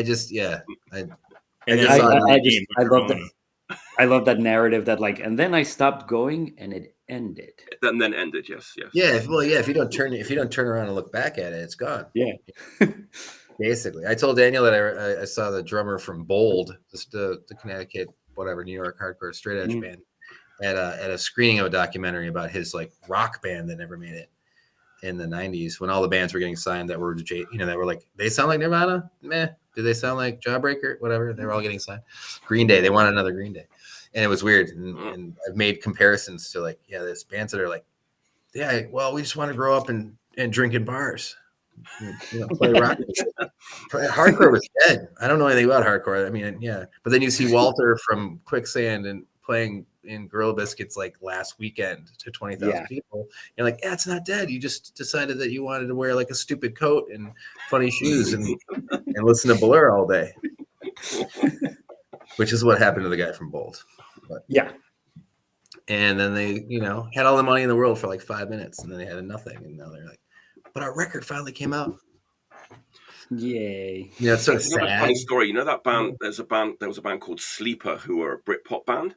Yeah. But like Mike DeLorenzo of like Kill Your Idols, they had a band called Sleeper too, and like the management of the UK Sleeper just paid them a bunch of money to like stop using the name. And Mike was like, I lived off that money for like a couple of years. That's great. Hell yeah. Different days. Yeah, there's a band from Milwaukee that got dropped like 3 times, and they just kept on like making their band bigger because they were being funded by being dropped. They're like, we're just going to buy all the records we're going to sample now, or we're going to buy more. Like they had a studio that was fully outfitted, like a full like pro studio, just from being dropped. Like they had one single, and they're like, they got dropped a couple times and paid out like $150,000 like a couple times or whatever. Like, we're rich. We have no record label. How good we had it. Different times. Yeah. Well, all right, Scoots, what's your third pick? All right, well, I like to try to segue off of what came earlier. But there's no segue for this. This is just... What the hell? What? Wait, Do did you you guys know the double? Mummies? Yeah, I do. I'm familiar. I was just talking about the Mummies the other day. Oh, Yeah. how? Mine's Did is you mine different color? Is it like slightly different? Maybe it's just the They lighting. did. In a different They country? One pressed looks this a matte, the bunch other of one looks raw. times. So this is like the first press from, I think it's 92 or 93 if I check my notes. Telstar 92. 92. And one is like a very black and white cover, which is this one, and then one came out that's a little silvery, I think. This is definitely silvery. Yeah. Yeah. And I think that actually is still from the same year, but they pressed it like 3 or 4 times back in 93. And then it kind of languished for a long time. And then they started pressing it again, like in 2010, 2016, whatever. But this is their first actual LP. Anybody who doesn't know who the Mummies are, it's like revved up high octane garage rock, but super lo-fi, like as a badge of honor. Like they want to play it like shitty equipment, just played like fast and loose, like as if you were playing like every great Sonics or Rolling early Stone song, like at like a fucking totally drunk ass party. Like that's what this sounds like. And a lot of these songs, they are covers from like 60s bands. You know, like there's like a Sonics cover on here. I think the Young Rascals, you know, 60s kind of other garage rock kind of shit for the most part. But like those bands are cool. Like if you're into like Pebbles kind of stuff, whatever. Like when you seek those out, like even those Sonics reissues, like their hits are awesome. But then they've always got those kind of like, I don't know. There's a lot of filler on those records, like a lot of like kind of limp sounding stuff. This is just all the hard stuff. Like there's nothing limp on here. Good. Awesome looking band too. I don't know if you can see it, but like they dress like mummies. Yeah, they famously awesome. famously. Yeah, like they dress like mummies. They They here a lot. drive like a cool, like an old ambulance, like the Ghostbusters car. Or like this, I think I heard about these guys. I want to say it was like an article in an old Thrasher about costume bands that mentioned like them and Guar and maybe like the Misfits and Kiss probably. Yeah. But like when I saw this in a record store, like as like a high school kid into like old monster movies and comic books and just bullshit, like I was like, I have to have this. I didn't even have a record player at the time. But they were also famous for not wanting their music on CDs. So this was the only way you could get it. So I bought this. I took it to one of my girlfriend's houses. She dubbed it to a cassette for me. And that's how I listened to it for like a year until I finally got my first record player. Shout out to Melissa. But still one of my favorite records. I was super lucky. I got to see them live last year. Never thought it was going to happen. They'd never played in New England before. And then they had a Providence date scheduled for, I want to say it was like April or March of 2021. And it was like right when COVID hit, the show got canceled. They didn't refund the tickets. And they were like, no, we're going to reschedule. And I was just like, it was such a rare thing. Like I didn't think it was going to happen to begin with. And then I was like, there's no way they're going to reschedule that show. And the tickets were kind of expensive. So I was like, I don't want to lose this money. But lo and behold, it was like almost 2 years to the day. They rescheduled that show. They played. It was fucking awesome. Wow. Like a lifelong dream fulfilled. Just a wild, fun, like clearly it's not a band that takes themselves seriously. Like it's about having a good time. Like just like party rock. These guys were like, they were super prolific in the 90s. Like the year this came out, this is like 92. Like I got to check my notes. It's like 3 LPs, 4 singles, and they were on 3 comps in 92 alone. Yes. Like they were all over. Like they were on Estrus. This is on Telstar. But like they were one of the stars on Estrus, like that big garage rock revival. Right. Oh God. That was going on. Yeah. Like I love these guys because it's like a lot of it, like I said, is covers. The original stuff sounds like in line with that. But some of those other bands, like they have almost this kind of like cosplay kind of feel where it's like, oh, like, you know, like you can tell they want to come out almost looking like Sam the Sham and the Pharaohs. And it's just like these guys have their own thing. Like clearly they're into like the theatrical and the dramatic, but it's like they're not trying to sound like they're from the '60s. Like they're really ramping it up for like a modern crowd, and like it's just wild, fun music. Yeah. I was actually, this is going to be one of my picks tonight. It's not, but it's because like, okay, I got kind of a funny story about this band because like it's a band I've seen people talk about for years. People whose tastes I was just talking about them at length the other day at work. Yeah, in reference to an idea more so than them as a band. It's like I've never heard them, and like because their records are kind of expensive, like compared to a lot of like '90s garage over here. Anyway, I don't know about anyone, but like the records are kind of expensive compared to other garage from the '90s. I don't know why that is. So I never picked up any of their records, and then suddenly, like about a month ago, I found like 2 of the LPs, and I bought both of them. But the one I got first was this. Oh yeah. Oh, that's a great one too. Which is like the first 5 singles. I think. Man, if you think like this is raw, like this is like even rawer than I was expecting. It kind of like I was like, oh Jesus, I don't know if I'm going to listen to this. Like it's like crazy. And I was like, is this the band that people have been, like? And then I played this. I was like, okay, I kind of get it. But it was weird, like hearing this first and then like going in, like in one day, like hearing like both. I listened to that one yesterday because I was trying to decide which one to pick. Oh wow! Because, I ended up listening to both of them, but I definitely like the album like more than the singles collection. But it's pretty, I think the album makes the singles collection make more sense because I too heard the singles first and I was like, okay. I kind of get it, and then like I heard the album, I was like, okay, they're doing this, but it was okay. Like it helped me kind of decipher some of their other stuff too. Like the first couple of songs on here, it's like it's crazy. It's like it's so raw and like lo-fi. It's insane. It's like if the pagans were trying to be fun. Like, there's a great live set from Public Access. You can find it on YouTube. It's just them like back in the '90s, like they're all in the costumes. They got the organ with like the logo on the front of it. It's so fun. If you get a chance, like look it up. Like you can tell it's just people who love that music. A bunch of these guys, they were in Phantom Surfers, which is another band. If you've read that book, the research book, Incredibly Strange Music.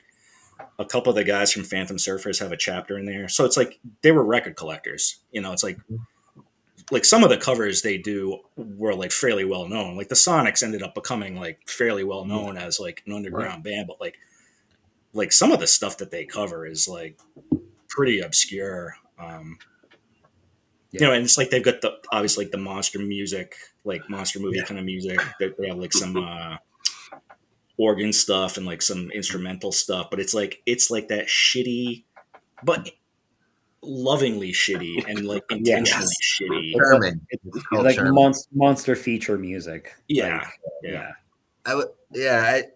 weird. I know exactly I think I heard those singles because I remember I was a little young, and Mike, you might remember this. I don't know if you were reading Max Rock and Roll or even Scott, and like he kind of lost his mind and declared punk and hardcore was done and garage was all those days were that was also amazing. Like Photoshop hadn't really happened, but they were using like Microsoft Publisher, so like the layout was also getting goofy, and like I was like, I don't know if I'm also into like complete like abolition style hardcore at the time, so like watching this go in this weird garage direction.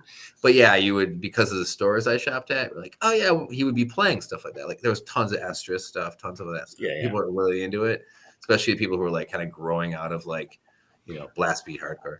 And there was, but I remember hearing like the early Mummy stuff and going like, what in the Christ? But also where are they from? Because I feel like they play here pretty often. They were, I don't want to say San Francisco, but somewhere in California. And I was on their website. They have like a real old fashioned website. I was on the other day, and all their early tours were like California and like up and down the West Coast into Washington. Flipside, a couple of trips out to like New York, but Flipside was a huge fan of them too. Like earlier than Max Rock and Roll was, but there's a person like an acquaintance on Facebook that every time that they're playing anywhere near Milwaukee, like she'll post about it, and I'm like, they're still playing, but they're playing like nice venues. Yeah. Like, if I had a chance to see them, I mean, take $60. the chance. They came here like last year, and I didn't go because I hadn't bought. If I'd definitely go now that I've spent some time with these records. I mean, you go for the spectacle, if nothing else. Yeah, but it's like going. Late in the year. Honestly, I would probably enjoy the music there more than like the current version of Gwar, but it's kind of that principle of like going to catch the show, you know? Right. Yeah, I'm not going there to like hear a specific song that I'm like attached to. It's like, bam, the live version. Well, I'll tell you totally unapologetically, I love these songs. Like, this is an all-time band for me. Like, I've been listening to this copy of this record for 30 plus years at this point. Right. I've got like a stack of like 10 singles, like 4 or 5 other LPs. Like, I love this band. I love these songs. Like, it's like in my DNA. Sing along, know all the words. Like, I don't think it's just a joke. And I think that like Mike's saying, like, this is one of those 90s garage bands that's like expensive to buy. There's a reason for it because they're actually good. Like, I bought a ton of that extra stuff back in the day. For sure. And a lot of it is decent, but it's like, I don't know. A lot of it is also pretty forgettable. I mean, they were just carbon copying it out. Yeah, like the ones that have their own niche, like Man or Astro Man, like Phantom Surfers, where they really kind of focus in on one area. Maybe if you like that vibe, like that's going to stand the test of time for you. But a lot of the other stuff, it's very just, I don't know. It's like meat and potatoes. It's good, but it's ultimately you just forget about it after it's off the turntable. It's like there's like the bands that are kind of mining the 60s, and then there's the bands that are kind of mining the 70s a bit more. I think the 70s bands started in general are a bit better, but like I don't know, there's so much of it right on Ripoff and Estrus and all those labels. They were pumping out so much. But you know what? Like that's when 7 inches were like $3. So it's like I bought a ton of those back in the day because I was like, fuck it, it's $3, and it's. But it was also a singles scene. Like a lot of these bands never end up having LPs. So nowadays it's like, like you're saying, do you want to flip the record? I listened to it's Mummies versus the Wolfmen double 7-inch, and I was like, one song on the side, I gotta flip this fucking thing twice. But you know what? Sit down. Just don't sit down when you play a 7-inch. Never sit down. I walk to the front of my house 10 feet away, and then I walk back to the turntable and I flip it. Or I'm going through 7 inches, so I never really get to my knees, to the ground. Right. I feel your pain though. I don't play them either, really, but I try to more, like I have this table that's like set up right here, and if I'm going to, like, I'll be like, well, fuck it. Now I'm gonna play like 6 or 7 inches in a row and just sit here and draw or whatever.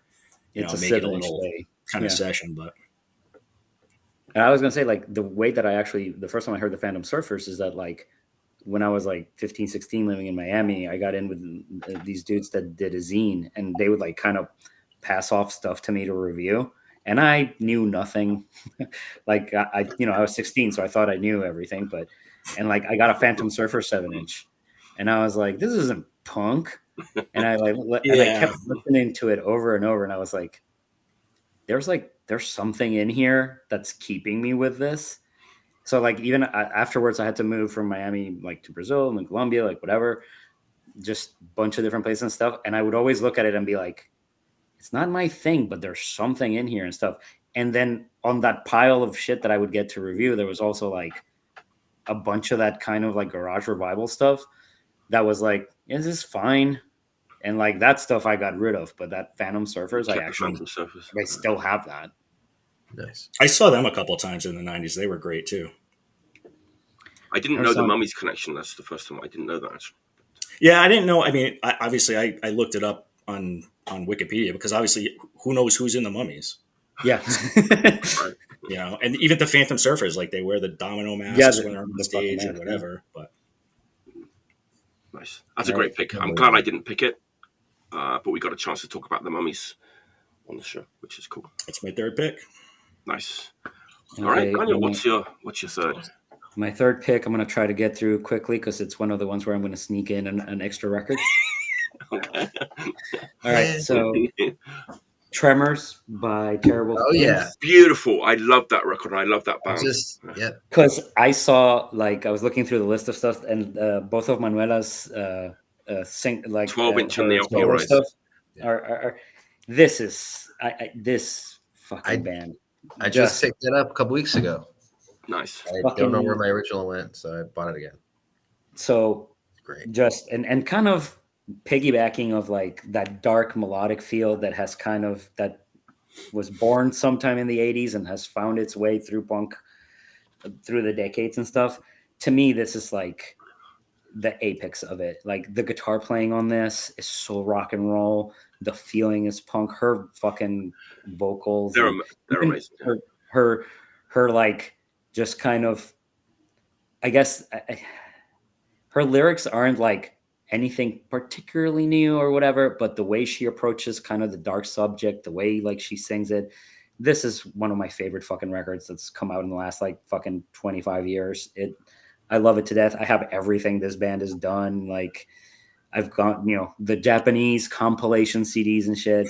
Terrible Feelings, Tremors is just fucking great rock and roll with like punk underpinnings. Recommended for everyone or whatever. But I wanted to pair it with this band, Frustration. Yes. Yeah, we were just talking about them. Paranoia and Regret. To me, like kind of that post-punky, dark, thoughtful punk rock thing. It's kind of spread out, and like there's bands like Frustration, which kind of land more in like there's like straight up hardcore songs on this. Yeah, I would say. Sure. But it's still that feeling. It's still that kind of, and like, it's fairly popular now. And this is a band that I think has also kind of gone by the wayside historically. I think they have a couple 7-inchers that are fucking really great. This LP, banger after banger, fast ones, slow ones, like guitar ones. Like, there's some really Dickie Hammond fucking leather-facey leads on this. When did that come out, Daniel? This was 2012. I want to say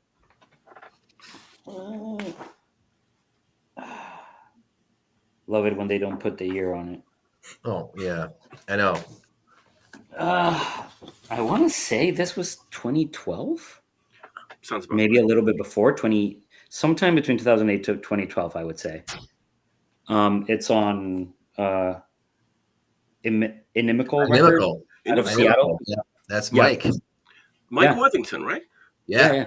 He's a sweet guy. He put out some really good records. Yeah, they were out of there.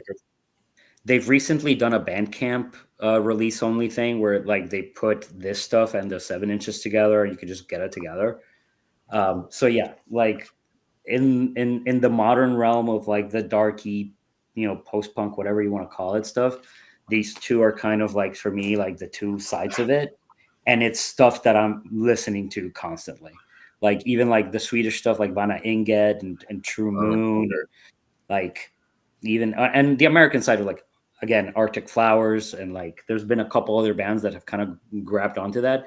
And like my theme kind of is really shit that like it's just little sections of the stuff that I like that I'm just always keeping in rotation. So something like this is always going on. I listen to Terrible Feelings all the fucking time. Like one of like my it's like fucking, so like listenable. It's such a it's just exactly so not fun to listen to. It's just like and like one of my biggest regrets in life is like I love Modern Life is War. That's one of my favorite fucking hardcore bands ever. And they were touring with Terrible Feelings in Europe. Oh, and I was like, oh yeah, man.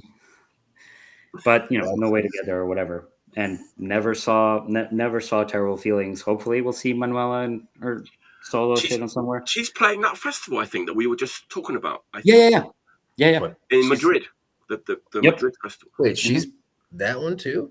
The Anacora. Yes, I think Manuela is playing that, right?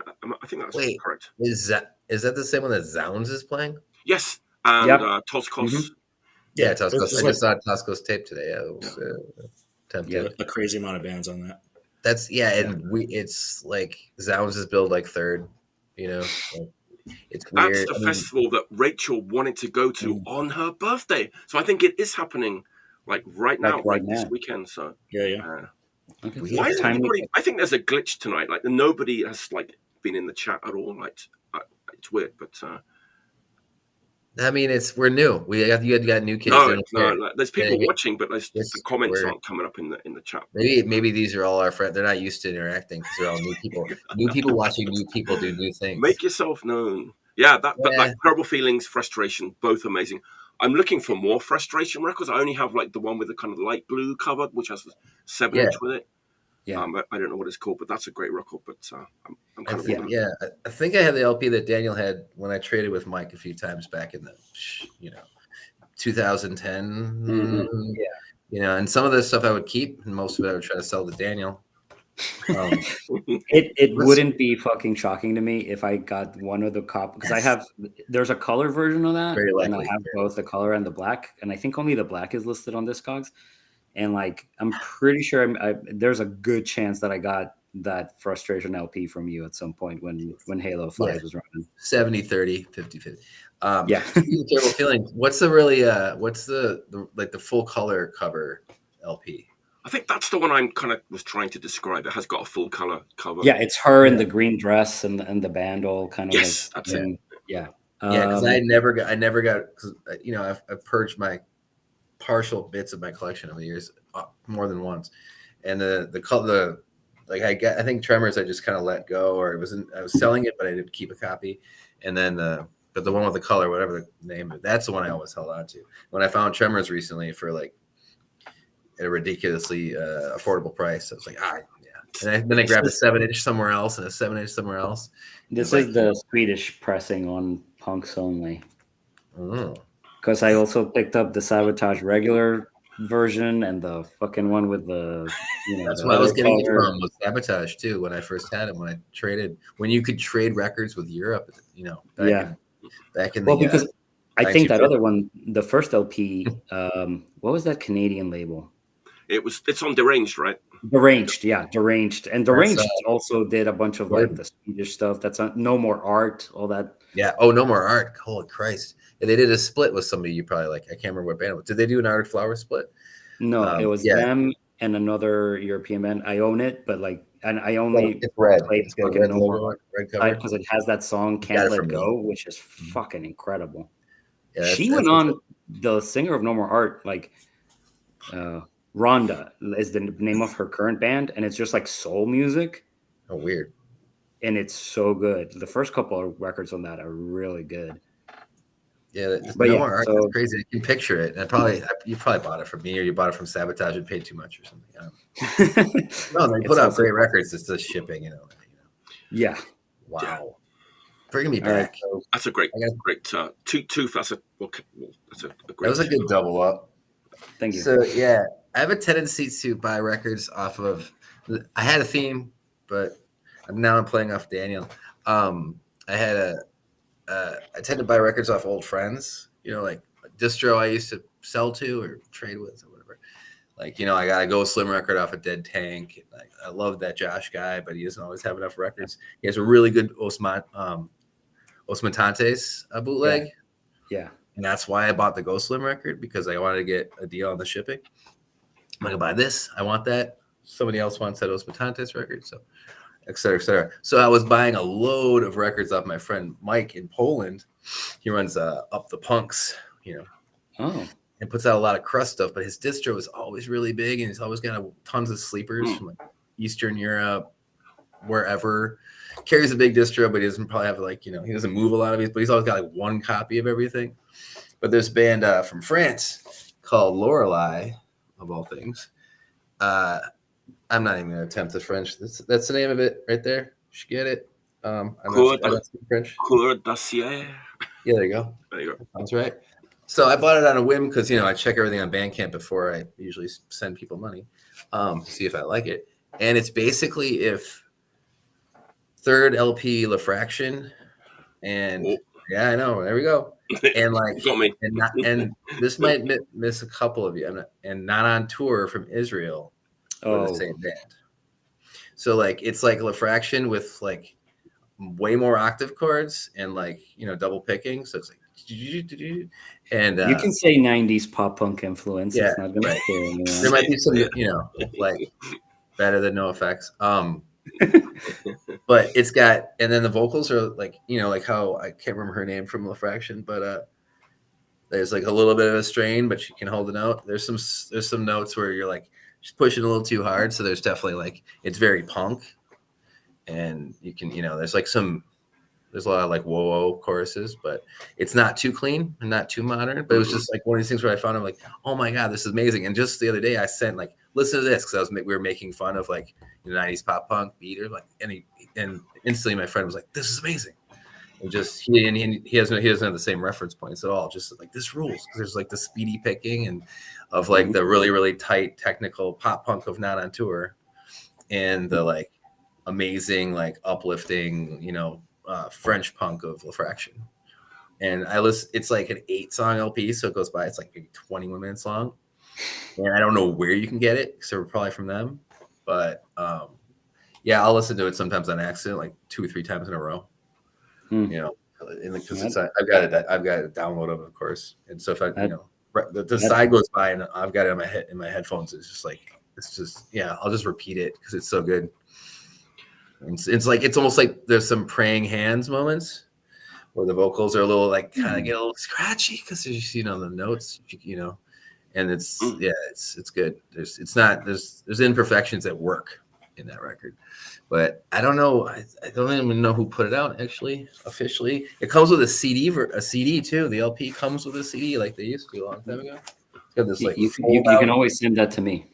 Yeah, no, oh yeah, it's like Maloka out of France, Gorilla Asso. It's mostly French, like, you know, smaller French labels, but it's got the nice, you know, so it's not colored vinyl unfortunately, but you know. Yeah, I mean, whatever. But yeah, it's got, and then the CD looks exactly like the LP does, which is kind of cute. That's awesome. Nice. Love it when they do that. I'm gonna let the guy who was excited. I'm like, you still listen to CDs? He's like, I do actually. I said, good. I have a CD. I'll lend it to you forever. I'm intrigued with you got me with the La Fraction. Yeah. No, I'm serious, because the reason I say that is because the last La Fraction kind of let me down. It's good, but it's good. It's good. It's good. Like they did the 7-inch thing, and they started playing shows again, and I was like, "La Fraction's going to come to the U.S. I know it. Robert Collins is going to fly him over here for something or whatever, because he used to drive them around." And I had the pleasure of seeing them and playing with them almost several times in a period of 1 year, and they're amazing and great. And yeah, the last record was like, yeah, it's good. I mean, how perfect can you be? Like the first 3, you know. It's like their 4th or 5th LP, right? 4th. I would say 4th. 4th, yeah. The difficult 4th LP. We were talking about that last night. Like how many hardcore bands we would have. I think the curse of hardcore is 2 records. Like you got 2 good records, and then it's. I'm not even. I think it's 3 or 4. There's a few that like the Lip Cream, the Japanese band, their 4th LP is like their best, and then there's War Cry, like apparently their 4th LP is the best. I don't know. The Spanish War Cry? No, the Todd from Tragedy. Okay. War Cry. It was just some drunk banter. They have 4 LPs. This doesn't seem like a robust argument. Yeah, we were drunk. It was like, you know, 10 pints in. Let's start talking about, you know. If anything, it might be the exception that proves the rule. Right. Yeah, I used to have that rule, but it only applied to like the year 1983, and somehow the Police, Duran Duran, and Def Leppard at the same time. And then you realize it only applies to 2 or 3 bands, and then your whole thing is shot. Then it's not a rule anymore. Right, but in my 10-year-old mind, it was a rule. Oh yeah, for sure. It also applied to you too. It's good that the Police broke up when they did. Oh God. Well, I mean, they avoid murder charges that way too. They would have killed each other. Those videos of them fighting is. Yeah, those documentaries are a lot of fun to watch. Those dudes were gonna kill each other. I mean, you know, we're getting paid $1 million to not murder each other for an hour, please. I mean, whatever. All right. Cheers, everyone. Why isn't it? It's bothering me. Why isn't anybody commenting? Cheers. Anyway, we're having a good time. We're having a good time, regardless. Who cares? We do the same if 1,000 people are watching, or if no one's watching. We do. I got you for 1,000 people watching. I've got. Yeah, tell me how many people. There's like 12. Also, I have 2 more to go, which means we're We've been Yeah, talking a lot. my next one is a short, sharp shock, so I'm going to do it in a short, sharp Mine are the shock longest ones. style.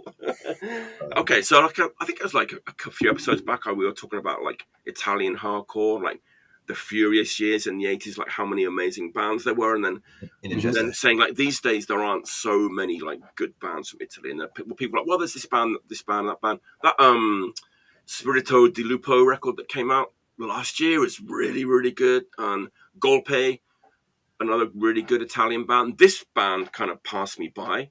I just got this the other day. It came out in 2022. This is killer. It's on Iron Lung Records. Actually surprised me like how good it is. It's just band Sloi. Sloi, which I just thought was a word, but apparently it stands for Società Lavorazioni Inorganiche, which is like a big factory that was leaking lead into the water in this Italian town, and like tons of people died, and so they named the band, which kind of takes me back to like CCM and like the Wheels of Industry and all that kind of stuff. They're from Trento, which is in the north of Italy. Iron Lung Records, 7 songs, riffs. This record has like really good riffs and like really like good songwriting.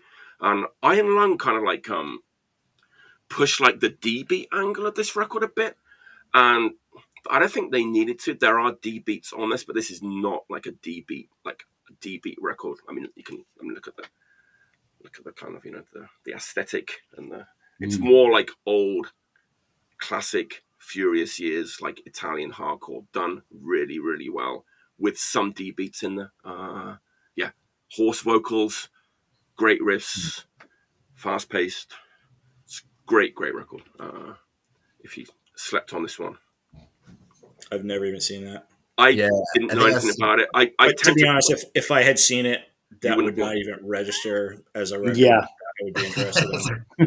A little Iron Lung logo on there. Yeah. I'd be like, what the hell is this? And like, oh, they're up to some weird shit today. Okay. You know what, though? Neither would the first Majesties, which is, I think, the first record I showed. It has 2 different covers, and both of them are bad. Yeah, they're fucking preposterous looking, but once you've heard the music, you're like, oh. Maybe that's like a nod back to like the bad artwork of. Yeah, it kind of sounds like Wretched or Negazione. Yeah. Really, like, it kind of took me by surprise. Like, I guess my expectations were maybe kind of low, but it's good. It's really, really good. If you like the old furious years of Italian hardcore, when you see it out in the wild, give it a go. 2022, Iron Lung Records, contemporary Italian hardcore. That's my short, sharp shock. 4th pick. All right, we're approaching the second hour, so I'm not. Yeah. More to say, but you know. X-Hex Rips. Wow. I didn't see that one. So this is 2014, I believe this came out. Ex-members of Helium, or an ex-member of Helium. Mary Timony in the middle. Mary Timony. She was in Autoclave, Helium, Wild Flag, blah, blah, blah. If you haven't heard this, it's, I guess I'd say indie rock, power pop. I would sort of peg it as maybe Cheap Trick meets the Go-Go's. It's a rock record. It's not like if you've heard Helium. I was listening to Helium earlier. A favorite band of mine. I saw them a bunch of times. I was lucky in the 90s. They were based in Boston. They played a ton of Providence shows. Mm-hmm. I love that band. This is nothing like that. This is like straightforward, like I want to say it has almost like a 60s vibe in like the songwriting. It's got some very tasteful like whoa-oh-ohs, like some almost girl group harmonies, tremolo, or reverb, I should say, on the guitar. Just like good songwriting, like songwriting you might hear from like the Muffs, but not with that like aggressive punk edge to it. This is much more like rock and roll. I don't know, just good, very straightforward. It's a 3-piece, all women. I think like several of these songs could have been like radio hits in like some alternate universe. And it's just like guitar oriented rock, but great stuff. I mean, if you've heard Helium, if you like her vocals, like her guitar playing is kind of subdued, I guess I would say on this. Like it's not as inventive or I don't know. Like again, like if you've heard Helium, like you know what I'm talking about. It can have that kind of seasick quality to it. This is like straightforward strumming, like riff based, kind of simple structures, but it's like it's rock and roll. It's like stuff you would expect to hear from like a Phil Spector kind of production. I don't know. It's a great record. 2014. They've got one after this. I didn't like it as much. I saw them live around the same time. Didn't blow me away live, unfortunately. I was really looking forward to it, but it was just they didn't really seem to be interested in being there, which was very disappointing to me. Because again, like I grew up seeing Helium, and I love them. But this record is great, and I recommend it. Nice. Rips. Okay. All right. I think I can very quickly piggyback off of that. Wow. There you go. Really? My next pick is Les Calamités. So this is straight up early 80s power pop, like Paul Collins, fucking the beat sounding, like the Shivers, like the Dinette set. A lot of like the same kind of influence, like a lot of Phil Spector sounding stuff, some 60s, but not like it doesn't get into that kind of like AM gold fucking sound that sometimes power pop gets into that loses me. This is very like focused, very like some of them are very fast, some of them are, you know, borderline punk rock stuff. Like I think there was like a producer involved that was involved with some like other more famous like French power pop bands and stuff. They were like apparently fairly big in France, that so much so that like in the late 80s, two of them got back together and did like one song and it charted, like and had a video and everything. And the first time I ever heard them was like that video used to go on MCM, which was a French video channel that I used to get when I had like the satellite dish in Colombia. If you like power pop, especially that late 70s, early 80s power pop, anything that Paul Collins has touched, this collection, it's available on vinyl and CD. Three girls, guy drummer, very fun. They cover the fucking Who on this. They have a song with what was the band, the Barracudas, like that features the girls, like vocals and stuff. That's also on here. Yeah, Dogs, the French band, also like did a song with the girls. That's also on here. There's like it has like a really cool booklet kind of.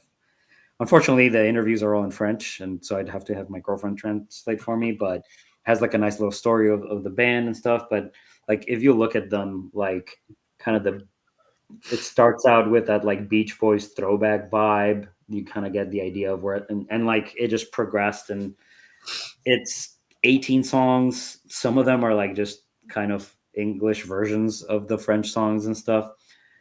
But it's fucking fantastic. If you like power pop, if you like, you know, catchy fucking girl rock, this shit, you got to pick it up. And That's I think I literally saw that record yesterday in Disc Union down the street here. Oh, really? Yeah. I saw it yesterday. Super recommended. I'm a huge power pop fiend, so like this sounds right up my alley. Yeah, super. And you can like, it's on Bandcamp, and you can order the vinyl on there super cheap. And because then it's shipping from France too, so like definitely power pop recommendation. Nice. Yeah, you mentioned a ton of stuff. You said Paul Collins and Shivers and Milwaukee. Yeah, Milwaukee Midwest power pop stuff. Yeah, Midwest. Yeah, a friend of mine who's playing like 4 blocks from here with I don't know tonight at some bar. He's like. He used to follow Paul Collins. Paul Collins would play around here, and they do 5 shows. He'd follow him, you know, that kind of stuff. I'm like, yeah, I need to remember to ask you about that later, so I can tell another Daniel about that record. I know a lot of Daniels. There's a lot of different shapes and sizes, but Daniels, you know. I'm gonna go to the record I've listened to every single day, with the exception of yesterday. I think, at least once since April 5th. So what day is it today? The 26th? 26 for you. I think I probably listened to it maybe close to 45 times. Never do math in public. Yeah, but see, more than once is where more than once. Yes. More than once. There you go. Less than 70. And I do math in public all the time. But it's the Nocturnal Will LP from Dodsrit from Sweden. It's hard to read. I saw someone just posting that yesterday. It was David from England. It's kind of hard to look at in the light, but it's the big gatefold. I'm sure there's like photos, but they're dark because it's black metal. But it's not really black metal at all. It has a little bit of that like Oldman's Child on that split with Demu kind of fucking thing going. And, but I don't know. I'm going to argue with Daniel about this privately, but it's like technically their fourth record. I actually just realized that I had their first EP like saved as a playlist before they were even a band. But they've done like Roadburn and this is like their all out, like, the big record, the tour with Devil Master in Europe. Okay. Every show pretty much sold out almost, but it was one guy originally who came out of a Swedish kind of crusty, like stadium crust, whatever, epic crust band called Totem Skin. And he was writing all the songs anyways. And they were like a 6-piece. And he's like, it's just me. So fuck this band. I'm done. And then he became Dodsrit. And it's just him and his dog basically walking around, he would write songs out in his little house. And then he get added members to play live. And now they're a full-fledged band. And I had a comparison, like where like one of those moments where it's kind of how I feel about Ride the Lightning now. Like when Ride the Lightning came out before I was into Metallica, and Metallica has been coming up too much. But if you're going like it's just riff after riff after harmony after riff after harmony, where like the first song is almost 11 minutes long, and you're not pissed. Because even you're like, oh, it's like 2 songs, but it's the same song, and the part comes back, and there's a couple like intro, outro, like interlude things that happen, like in 2.5 minute like quiet things, and it looks like sometimes it feels like a 65-minute LP where you're like you don't care, we want to go forever, and sometimes it's like a 30-minute LP where you're like, oh yeah, that was perfect, and it just rips right through you. But yeah, it's rightfully being hailed as probably one of the best records to come out so far this year in any metal genre. Like there's definitely some D beats, like Swedish crust stuff in there, like and there's so many just sick, like sweet leads. There's a really, really, really sweet, like a bluesy solo from the mysterious Lamp of Murmur guy comes in and lays down a solo at the end of a track where he's just like and it's not at all like black metal, like it's just like every riff is, and literally if I want it to feel better, I put that record on. So like if I want to get to the store faster, I put that record on. And it's like catchy, like it's weird. It's hard to explain how good it is. And I've yet to get sick of it, and I have listened to it probably on average, 1.5, 2 times a day. Wow. It's very good. Oh, okay. I distributed it because I knew that it's so good I bought 35 of them, basically. Yeah. I sold them to 34 of my friends,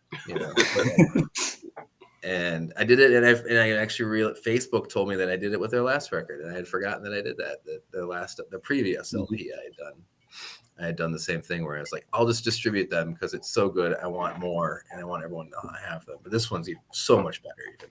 So Dodsrit Nocturnal Will. Yeah, if they don't tour the U.S. someday soon, there's gonna be a lot of mad Americans. Very, very Swedish metal record. Yeah, I would say. Yeah, like you could. Yeah, it's a natural evolution of, black metal musicianship and like Swedish crust, like Wolf Brigade, that era stuff. I was going to ask you if it was kind of like that, actually. Because the guy that posted yesterday he's like kind of more of a crusty kind of guy, and he was like saying that he really, really likes that record. Yeah. Yeah, people are into the crusty parts that are like the metalheads are into the crusty parts, and then like the crusty kids are into the metal parts. This guy's like, that punk part in that one song makes me want to destroy stuff. I'm like, yeah, I guess it's a punk part, but it's basically metal guys not playing notes for 4 bars, you know. But it comes from this. It's a punk guy who started the band, so it all makes sense. Yeah. But yeah, it's the recording's amazing, the packaging's amazing, everything about it. Totem Skin was a great fucking band. Yeah. There's actually a part in one of the songs that where it kind of fades out, and it's almost the same feel as a Totem Skin record that ends on this really like long, sad song. Oh, okay, yeah. Well, I can see it. And I was just like, oh man, you did it again. How the fuck did you do it again? You know? Like it took him a few records. I buy a lot of new black metal stuff. I have a very low threshold. Yeah, it's not my bag, but you're making it sound interesting. Yeah, even if it's like there's that kind especially of with sort of the galloping and then there's a like it's almost all major chord stuff. Like there's a lot of like really fast picking blasts and stuff too, that where it's like we're pissed, and you know, but then there's definitely like. I think one of the things with that record is that like a lot of modern black metal feels kind of artificially angry, like construct angry, like. Because we put the parts that go in black metal together, this feels like there's some fucking blood behind it. Like, even with like the melodic stuff and everything, like it still feels like there's some fucking heart to it. Yeah, yeah, it definitely transcends its genre in a way. It's for sure, like a classic metal record that has a lot of like really extreme shit going on through half of it or more. Yeah. All right, let's finish up the theme. What was it? Alchemy Records Japan, Kyoto. First time on vinyl. And then this one has a connection to the SS band that I showed, because it's ex-members of SS, all grown up now in a different band, Kyoto band. This is their 4th LP or 3rd LP, first time on vinyl. I know people into like Japanese hardcore who are maniacs like might know this band, but it's kind of an obscure band like for out overseas people. But like they were kind of an important band in this area, like in Kyoto at the time. And great fucking like album title for this record. And great looking record too. It's the Continental Kids. Whoa. Grand Punk Railroad. Oh, clever. Which is funny because like that band Moa, Kenny's band from Pittsburgh, just put out a record like a year ago, 2 years ago, called Grand Punk, with like the Grand Funk Red album like art kind of homage on it. But like this has already been done in like 1991. The CD came out. Yeah, that's great. Well, like Grand we Punk didn't Railroad. know. He doesn't know. No, I don't think so. I think that this is not a band that people like outside of Japan are too familiar with. I know the name, but I don't know that I've ever heard them. So they kind of started off as like a sing-songy, kind of more like 77 punk band. And as they went through their kind of career, they kind of got more and more hardcore. And this is like their most like Japanese hardcore sounding record. Like metallic Japanese hardcore, gang choruses, lots of solos, you know, deal. But I think the thing that will kind of like, obviously it's not my job to like sell these records or anything, but like, the thing clearly that this episode is sponsored by Puvine. Yeah, you could embed a link. If a generous grant from. But like, okay, so like the first thing, if you haven't heard this before, it might sound familiar to you when you put it on, especially the vocals. You're thinking, God, this guy reminds me of someone. It sounds like just like him. In fact, it's like uncannily like him. He sounds almost exactly like Mune from Paintbox. Everyone loves Paintbox. Like, and his vocals are kind of, it's actually spooky. And I think that Mune from Paintbox was kind of heavily influenced by this guy Akira from this band. In fact, when like Mune from Paintbox was like unavailable sometimes, you know, he wasn't around, let's say, this guy Akira from Continental Kids was the singer of Paintbox live. I saw him a few times, and it's like you close your eyes and it's like it's the same guy. It's kind of crazy. I kind of had to mention that because I think it's kind of interesting. Yeah, The Ripper metallic Japanese hardcore First time on vinyl. That's awesome. Thanks to P Vine Records. Visually, They're great. I'm just going to show these other records. I think they're a very visually. That's not a live record, though, is it, Mike? It's not That one? live. No, That it's one's not. not. It's, No. but it's No. enough. It's P Vine. Close. It's Kyoto. It's P Vine. Look at that. That Obi was the theme. Like, Wow. There's Obi as well. Look at that. Look at this band, man. It's like, and two of these guys were in SS, I think. oh, nice. This guy, I think. But Wow. yeah, pretty cool. Hey. That's something. Yeah. All right. This is the best one, I would say. Trying to remember that British band that reminds me of, but And I want to give a shout out to a very important woman before I sign off. The bass player of that band, Continental Kids. She, guys, maybe Scoops knows that LOX record, which has like it's lip cream and it has Shia from Deathside singing on one song. Like this woman, Ranko from the Continental Kids, she's a singer on like one of the songs from that record. That this is her. It's kind of her label as well at the time. Be Crazy Records. So very important, like woman in the Kyoto punk scene back then. It's a great photo. It's a good photo, yeah. They were kind of this is like a compilation. Kyoto, Continental Kids, the Bones, who was like SOB members. oh, nice. Kyoto band. So that's it. Continental Kids, kind of not so well known Japanese hardcore. Yeah. There you go. All right, Definitely Scoots. check it out. Cool. Well, I saved this one for last because I had a feeling we might go long, and this is the one I know the least about, so I'll talk the least about it. Oh, nice. Uzi, Cadena de Odio, Mhm. from Bogota, Colombia. Hometown. This is 2019. This came out. Yeah, you know what, Daniel? I didn't know you had Colombian roots when I picked this, but I guess that's the tie-in there. Yeah.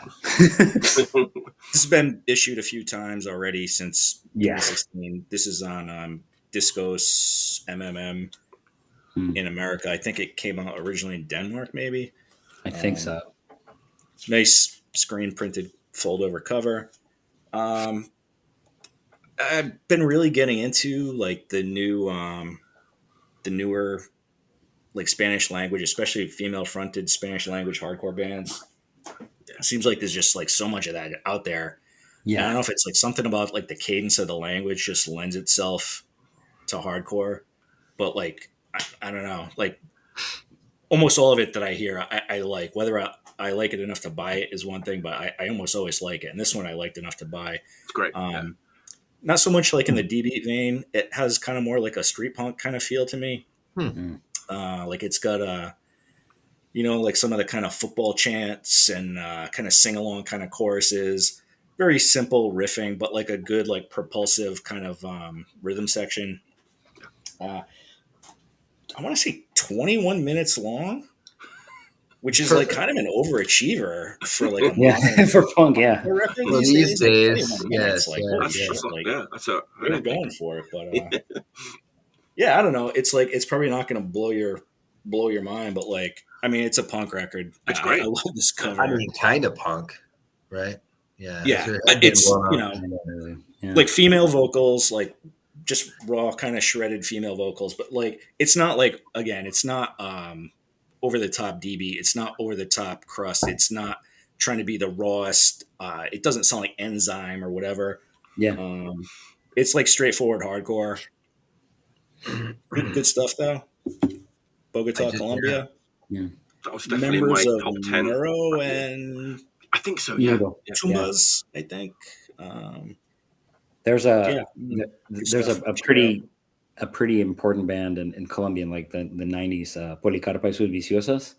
And like there's been kind of a through line of like street punk, like female fronted street punk ever since, because one of our biggest bands, like when I was going to shows and we were doing shows, definitely Policarpa, and Uzi is very much kind of in that line. I mean, if you're going to listen to them, they're not going to sound the same, but like it's that street punk thing that took over Colombia for like fucking forever, and it has, I think, in the last couple decades evolved really well. So yeah, that's a really good pick. It's great. Do you know this band, Daniel? I don't know, like personally, like I know, they were like Mudo people and stuff, and like I've heard it. I like it. I think I own it Yeah. somewhere in here. One of the versions that got printed. Good stuff. Definitely good stuff. Yeah, I was wondering because so many of like the international bands, it seems like they have, like they'll call themselves like we're an Argentinian band or we're like a But they're in Barcelona band, Germany or and some it's shit. like, Yeah. well, the members are actually in like 5 different countries Yeah. and are like all calling their parts in like over the internet or whatever. So it's like I was going to ask if you knew if are they actually located and like playing out of Colombia. As far as I heard, they were. I don't know if they're still around. But like as far as I and again, it wasn't like a band that I got like super into or anything, but like they were like a proper like playing in Bogota band. But somebody. Well, you're from Colombia, so you know about every Colombian band, right? Yeah, no, all the people. You know what? Here in Arkansas, I've gotten that thing where they're like, "Oh, you're from South America. Do you know Juan from Argentina?" Exactly. Well, yeah. There's been some of that, and I live in like a small town in Arkansas too. So being Colombian out here is an adventure. Well, yeah, right. You're the only one to ask. You're the only one to ask. Yeah. Well, they all just assume I'm Mexican. You know Frank Zappa. Yeah. My last one is a replacement of an LP that did not arrive on time. You can't really. Isn't it Daniel's time? Yeah. Is it Daniel's time? Oh, you skipped me, Cory. Just because you let me stay in your apartment when I was in Milwaukee. God damn it. But yeah. Sorry. So I can do quickly. This was my second like sneak of 2 records in one slot, but just kind of like in the slot of like really heavy shit that I like listening to, which I guess we all have our moments from power pop to whatever. I wanted to point out. I don't know how to pronounce this. Monnier. It's a project between the Japanese vocalist of the grind band FID. Felicitas something idiosyncrasy. Fallacious insulation of the whatever. Legitimacy is yeah. It's the vocalist from that band and a guy from I want to say Days of Desolation, the European band. I can't remember where they. Yeah, and it's just fucking like ass kicking, grindcore, like just kicks your face in. Comes in, does everything it needs to do, has like heavy parts, has like moshy parts even. Her vocals on this are fantastic. The guy also does some vocals that like really compliment her. It came out on a Loner Cult. I actually had more of a hard time tracking down the CD of this, which is they only pressed like 100 of for some goddamn reason. But no, there's a reason. Super great hardcore that I think kind of because of the FID connection, like her stuff, people are much more attuned with that. But this is to me some of her best work. Like, okay, well. the stuff he lays down for her is so perfect for her voice, and it's just grindcore to like fucking shake the shit out of your brain.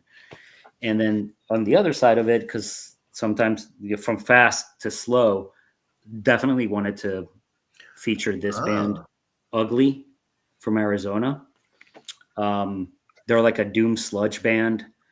They're one of my favorite bands currently that are still active. This came out last year, I think. Mm-hmm. They've done 2 LPs. The first one was called Betrayal. This one's called Autograph. And they're kind of like concept records. Betrayal like is one of like the most emotionally difficult listening experiences I've had. It has samples and like weird sounds and stuff, a lot of like ambient stuff, but like the female vocalist, she was in Transient, I want to say. Yeah, Transient, who was another great fucking band, but her vocals on this are incredible. This one's more about kind of like the relationship of people to fame and what we value in society kind of thing. And it sounds heady and stuff, but like once you sit with it, like it just grabs you. Full record, very sludgy, very heavy. The samples are used really intelligently to kind of just give it. I don't know. I wanted to do a fast and a slow, and this is fucking an incredible record that again kind of went under the radar last year. They keep plugging along. They've done a couple of records, did a 4-way split with like Grin and Bear It and Sidetracked, and they've done a couple 7-inchers that have gotten a couple pressings, and they play mostly out west, so I've never seen them live, but just the recordings on that these guys do, it's just amazing, like sludge, fucking certain mood kind of metal. So yeah, also has like a pretty intense like hardcore influence to it that you can pick up. But yeah, Ugly, Autograph, incredible record. Monier, it's actually a comp of like 2 non-existent releases basically. So just in terms of like really heavy shit, that's where I'm at mentally lately. Nice. Yeah, that's funny. I was someone texted me and said interesting show, so someone did chime in. There are people watching this. That the chat, but chat's broken. Like he texted me. And he's another expat. He's a German living in Chicago. It's like the worst combination ever. Oh my crap, Mick friend. Hey, I think I'm sorry. Colombian living in Arizona. In Arkansas. Sorry. There we go. I was like, that was confusing. Anyway, sorry I skipped you. It was the whole Uzi thing, and then I looked up Uzi, and then I got confused, and I was like, oh, Colombia, and you were talking. Must be Daniel. It's Colombian. There's this woman, and the band is called Ellis. There's a cover and a tape. It's a cassette because the LP didn't arrive in time, although this person promised me it would arrive in time. It's kind of a dream pop. The record's called Born Again. The tape, anyways, is called Born Again. She was on Fat Possum, which is home to some weird like dream pop and pop bands. Apparently they fucked up too, right? Fat Possum. Yeah. Apparently she had a most unpleasant experience with them, and it's kind of dream pop. As Daniel knows, I have a penchant for like Phoebe Bridgers and Boy Genius and some stuff like that, and then like other more maybe perhaps offensive stuff like Paramore, but early Paramore only, the punk stuff, Warped Tour, Selena Gomez. Even the late stuff is fine. But yeah, it was funny. There's this person that I follow on Instagram. It has like a bunch of one-person black metal and dungeon synth projects, and every so often they'll post these out of character like pop songs, like this new video from so and so rules, and they did that, and it was an Ellis video. It was like I knew that this, their taste was good in in pop and in metal, and I was like, all right, fine. I clicked on it, I'm like, oh crap, and then I bought the tape. I was like, it's pretty good. I mean, it was cheap and whatever. It got there fast, and then I found out they were putting out a new LP and ordered that, and then. As much as I listened to the Dodsrit LP in the last 2 weeks, I listened to that the new Ellis record, but I don't have it in physical form because it literally just came out today. And the second record release show was tonight. But they actually apologized to me because their relationship with Fat Possum going down the pooper, they self-released 500 LPs themselves of their new record, and they said, "Yeah, I'm just gonna wing it," and packed all the pre-orders. One person doing the whole thing, like, all right, and it's like there's this Claire Rousey is like kind of an ambient like field recording / pop artist that has a new record that just came out last week. I think there's some moments of that where it's like little like the vocals are a little vocoded or something, and it gets minimal, and then there's a full band, and it's not really akin to anything, but it's just kind of dreamy. Like it could be really, really big if there was a label behind it, kind of thing. It's like simple, and also there's like really, really sad songs, really, really, equally. It depends how you read them. So, and I needed a little bit of that, even though I got the Dodsrit for the happy.